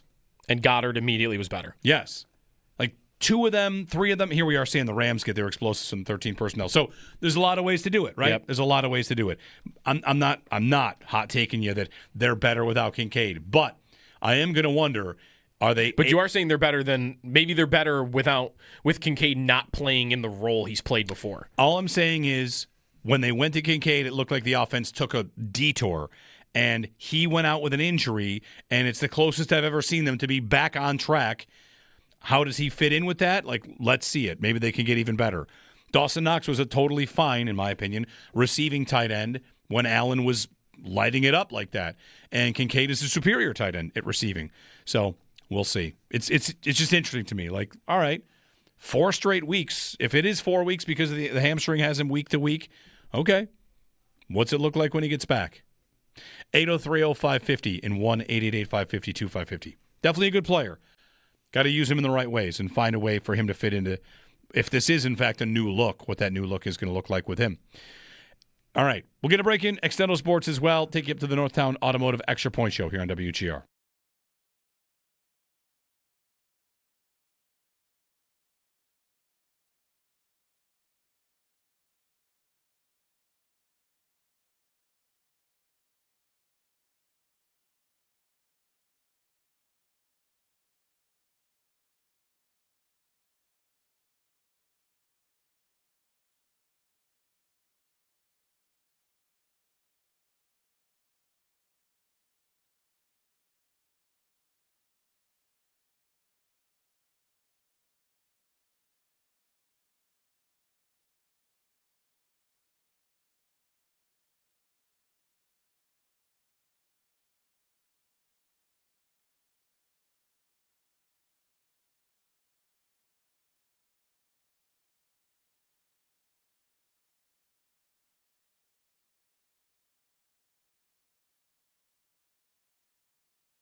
Yeah, I mean, I agree with the point, though. I think me their too. lineup is at its best when Tage is at center. It's so strange because Tage was this little lost player for a while, and then they're like, what if we tried him at center? He's amazing. Yeah. Okay, no more of that.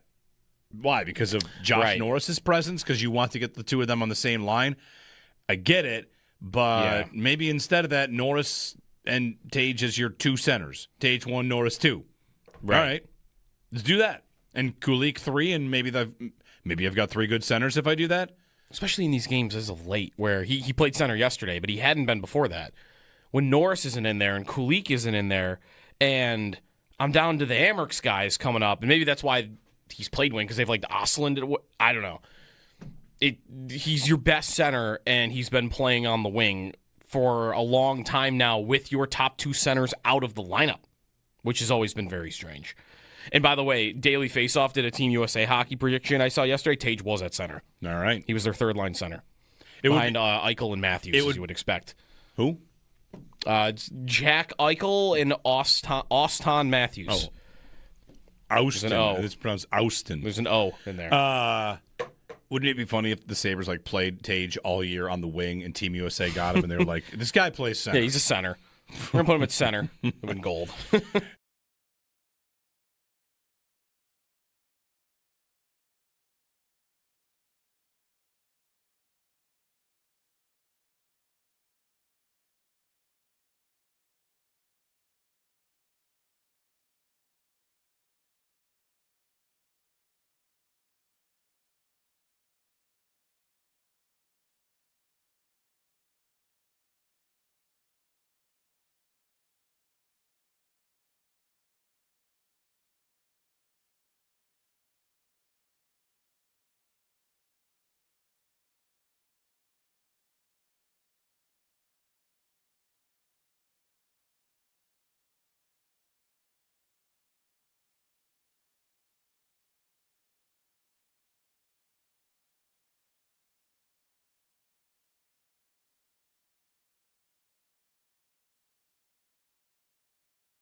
Colin Cowherd and John Middlecoff.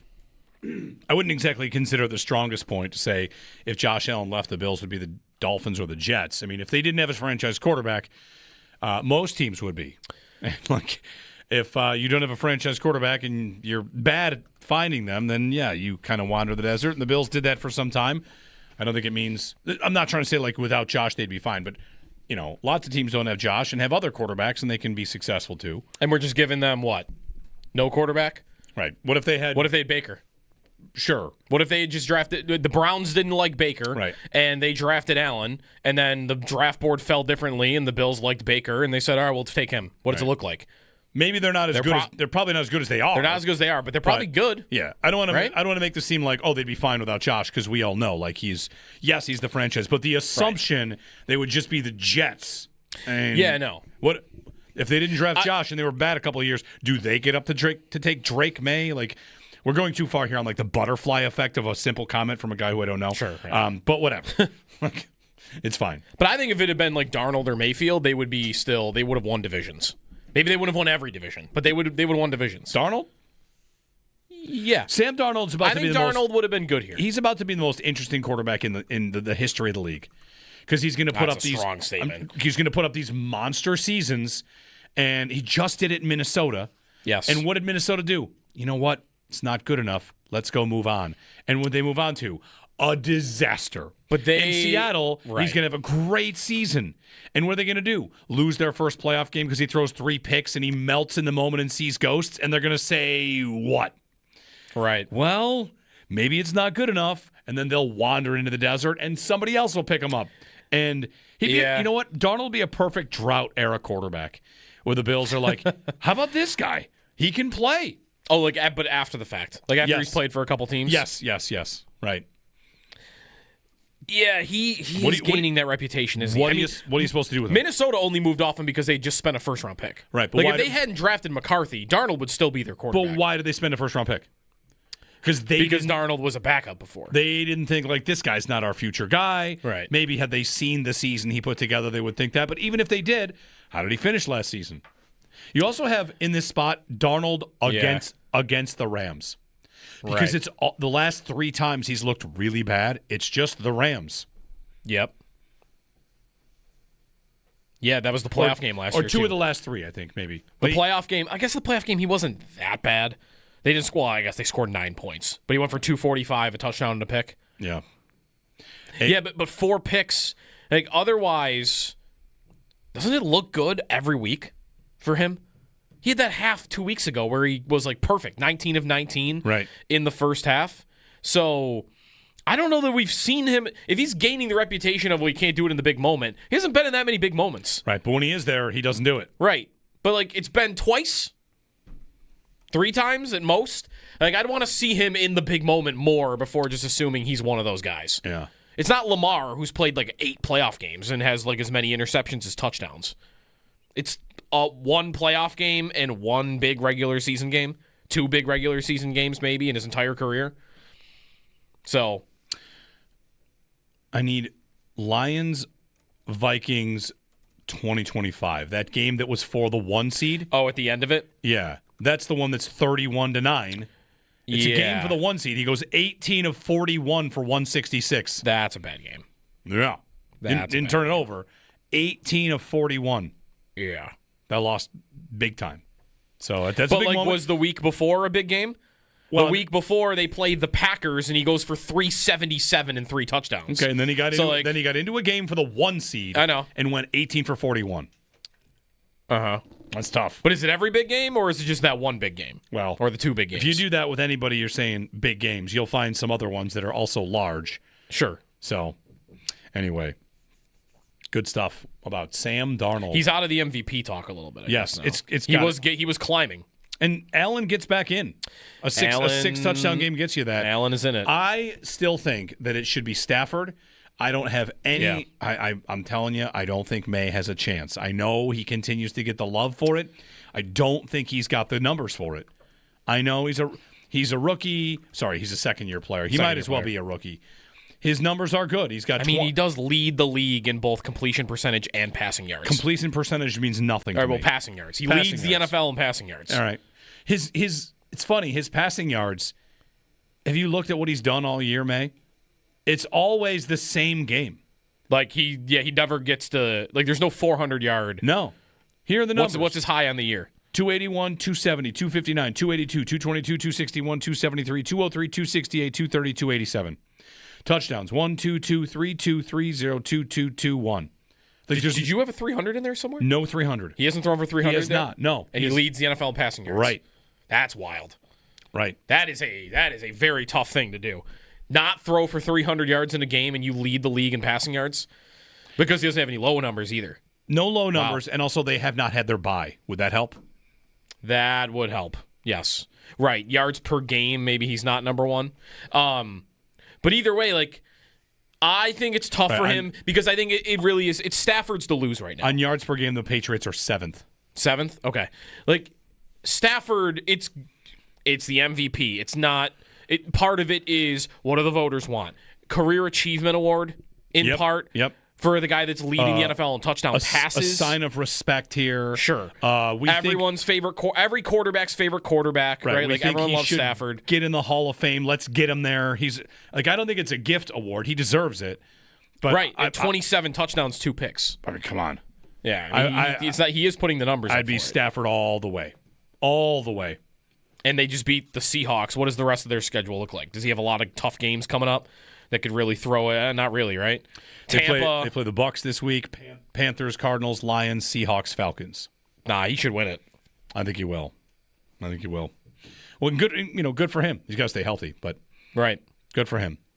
803-0550 will get you Extendo Sports and the Northtown Automotive Extra Point Show here on WGR. Yeah, I agree with the point, though. I think their lineup is at its best when Tage is at center. It's so strange because Tage was this little lost player for a while, and then they're like, what if we tried him at center? He's amazing. Yeah. Okay, no more of that. Why? Because of Josh Norris's presence? Because you want to get the two of them on the same line? I get it, but maybe instead of that, Norris and Tage as your 2 centers. Tage 1, Norris 2. Right. All right. Let's do that. And Kulik 3, and maybe I've got 3 good centers if I do that.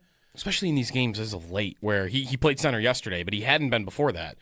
When Norris isn't in there and Kulik isn't in there, and I'm down to the Amerks guys coming up, and maybe that's why he's played wing, because they've the Osland. I don't know.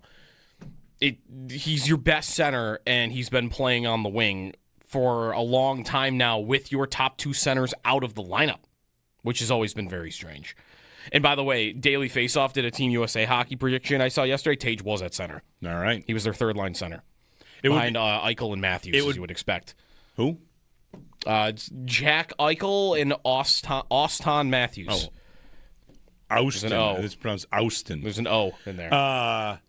Wouldn't it be funny if the Sabres played Tage all year on the wing and Team USA got him and they were like, this guy plays center. Yeah, he's a center. We're going to put him at center. He'll win gold.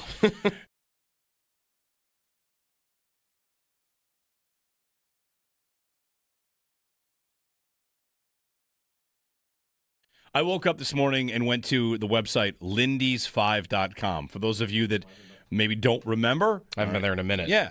Lindys5.com, set up by a listener, and the idea was Lindy said, get 6 of every 10 points, and then, at the end of the season, you'll be in a playoff race. Yeah. Maybe in a playoff spot, depending on what the playoff spot is. So they have not been getting 6 out of every 10 points. I wanted to see how far back they are from that and what it would take to get back on it. Because... we do this every year where they win a game or two, and it's, all right, what does this mean? And I will hand up admit it's going to take you are going to have to move a mountain for me to believe in this team. Mm-hmm. It's going to take a lot. And at least I can lay out what it is. They just have to win the next 5 in a row. That would get them back on lindys5.com, 6 out of every 10 points. They have 4 out of 10 in this one, with only 1 game left. So if they beat Calgary, they get 6 out of these 10. And that means that this set of 4 games was mission accomplished. Mm-hmm.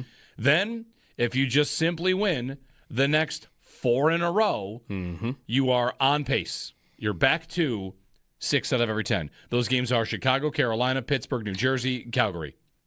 So, yeah, win 5 more in a row. After just winning 2 in a row, it really will take a 7-game win streak to get them back to just the, hey, if you get 6 out of 10, you'll finish with 96 points. Yeah. Is that impossible? I don't think so. Calgary's bad. Calgary's the worst team in the league. Right? Chicago. I don't think Chicago is all that good. Okay. They're having a nice little start here, but I don't think they're very good. Doesn't help that Carolina and New Jersey are in here, and Pittsburgh's in here. Pittsburgh's supposed to be bad, but they forgot to be bad. Well, New Jersey also just lost their best player to like a team dinner or knife accident or something. True. So there you go. Just like win the next 5. Win the next 5. Win the next 5.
Bills wearing their white Stormtroopers, while the Texans wear red alternates on Thursday Night Football. Today in Bills Stadium history, found this at Channel 4's website, WIVB.com. It is the 19-year, what year is it? 18-year anniversary of a historic beatdown at the stadium. 18 years. 18 which would years put us ago. at 2007. Okay, this is Sunday Night Football, the undefeated Patriots. 56-10. Yeah. Yes. I saw a clip the other day of the Ravens-Patriots game from that season. Do you remember what happened in that game? I know the Patriots got away with a couple of games they should have lost, and they escaped. Yeah. They escaped the Eagles, too, I think, in that year. Brian Billick was the Ravens head coach, and the Patriots, with like less than a minute to go, had a 4th and 2. And the Ravens stopped them. But like half a second before the snap went, Brian Billick had called timeout. And no one heard it. So no one, on the field, the players played it out. And like Ray Lewis and all the Ravens stopped them. And the Ravens players were losing their minds. It was a crazy clip. Like they were yelling at the coach. What did you just do? And then the Patriots got a first down and they won the football He got his Kodak. You want to take a look at it? He probably got fired soon after that, right? Because 2007, hasn't Harbaugh been there since about that time? So it's probably one of the last things he did.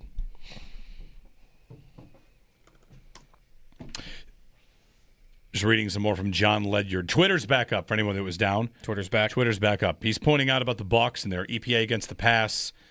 They were good against big throws, and they don't give up a lot of chunk plays, and they gave up a ton against the Bills. Seen some good film clips that like Tyrell Shavers, even on plays he wasn't getting the ball, was getting open in this game. Yes, I had just someone send this to me moments ago. According to Next Gen Stats, Shavers was first among qualifying receivers in target separation in Week 11. It's the best case scenario for him. He's awesome. What's awesome though? Is he what Gabe Davis used to be? Is that nuts? That's out of the realm possibility? Because that's like a 600, 700-yard receiver. You said best case scenario. I mean, I was. You're talking to the original Shavers truther over here. I know you are. That's why I'm asking you. I told You're you the guy. 3 training camps ago. I'm like, I think this guy can play. So what is it? Was it 3 training camps ago? I think it was. It's been a while. It's been a while. Is he like a starter ever? How unlikely is that? Who does he play like? That's a good question here. Who does he? Because he's big and rangy, and we've now seen. By the way, the preseason catch against the Bucs, the regular season catch against the Bucs. It's not an easy catch he makes there. Right. He plucks it. I got a name here. I got a name. I'm going to throw it out, and you throw it right back because it's stupid. All right, go ahead. T. Higgins? That's ridiculous. T. Higgins. Get out of here. 6'4", T. Higgins. Rangy, I thought you were gonna great hands. I thought you were going to pick like a modestly okay player in the league. You went for T. Higgins? I'm saying, who does he play like? T. Higgins mosses people. Is mossing only over the top of people? Because yes, I think yes, it is. Yes. By definition, I believe, okay. yes. Well, then maybe he won't moss anybody. He is 6'4"? He's 6'4". Okay. T. Higgins. I was going to say, made it one-hander on the sideline. That's a Higgins catch. Higgins plucks the ball. Yeah, I was going to say, hey, listen, guys, the guy on the radio that wants the Bills to nonstop get wide receivers just said Tyrell Shavers is T. Higgins. He said, what's the best case scenario? There's some responsibility here for the player that we're comparing him to. I'm trying to think, who does he play like? Who does he look like? Anyway, no, he's probably not T. Higgins, but is he the Bills' best option out there? You know, it's funny because I can't come up with a better. You let me know the next time a Bills wide receiver makes a better catch than the 2 he has. Let me know. Preseason catch. It was the preseason. The deep ball, it's a good catch. It's a very good catch. That's a hands catch, falling away and a ball diving to the turf. That is a very good catch. Yeah, but it's not going on SportsCenter top 10 or anything. Telling you it's a good catch. Well, blow the train horn because those of us that appreciate good receivers say that's a really good catch. I think he plays more like... Oh, and if you clip this and put this on social media and say that I said best case scenario he's T. Higgins, it's going to the moon and back. So please don't do that. Like, can he be... Actually, save it for like 5 years from now for when he is T. Higgins, and then we'll be like, this guy called it. Michael Wilson. Ooh. I like him too. There's one. Michael Wilson. What's Michael Wilson? 500 yards a season. 185. 40 catches. 185 last week. Right. That was an anomaly, though. Highest number of any receiver in football. Come on, Michael Wilson's not going to earn more now? He's bigger, 6'3". He's got some speed on the outside. Can he be Michael Wilson? Now I'm going to find Tyrell Shavers' draft profile because I just want to see. I just want to see comps. I didn't look up his draft profile. I looked up what he was coming out of high school, though, because I know he went to Alabama. Yes. So I'm like, he went to Bama. He must have been he was a 4-star recruit.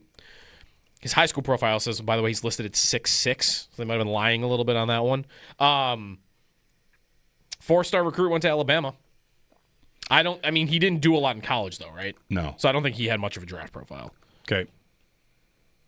No, I don't see a lot of draft profiles really at all. But Google's AI says similar players, Dorial Green-Beckham and Mike Williams. Okay. Big plays down the field. 4.38 40 time from back in the day. That's a lot more speed than a lot of Bills receivers have. I don't know if he could still run a 4.38, but... Yeah, you're right. T. Higgins was not a good pick because T. Higgins ran a 4.54. He's better. No. I'm happy he's in the lineup. Good. You happy starting, though? I specifically remember asking the question to Sal, rookie training camp for Keon, I said, because Shavers was having a good camp that year. And I remember asking Sal at training camp, if you didn't know who the second-round pick was and who the undrafted guy was, would you be able to tell the difference? And he said yes. He said Keon looks pretty good in this training camp. But, I mean, Shavers has had the undrafted, never been given anything, has stayed with this team, this team. It also needs to be said that Keon looks better sometimes than he probably is because he wears number 0 in an arm sleeve. He makes really good catches against grad assistants at camp, too. That's undefeated. If this is it for him, like he's not a part of this team going forward after this season, that's what he'll be remembered for. Mossing grad assistants. All right. The Northtown Automotive Extra Point Show is coming up next, and we're back tomorrow.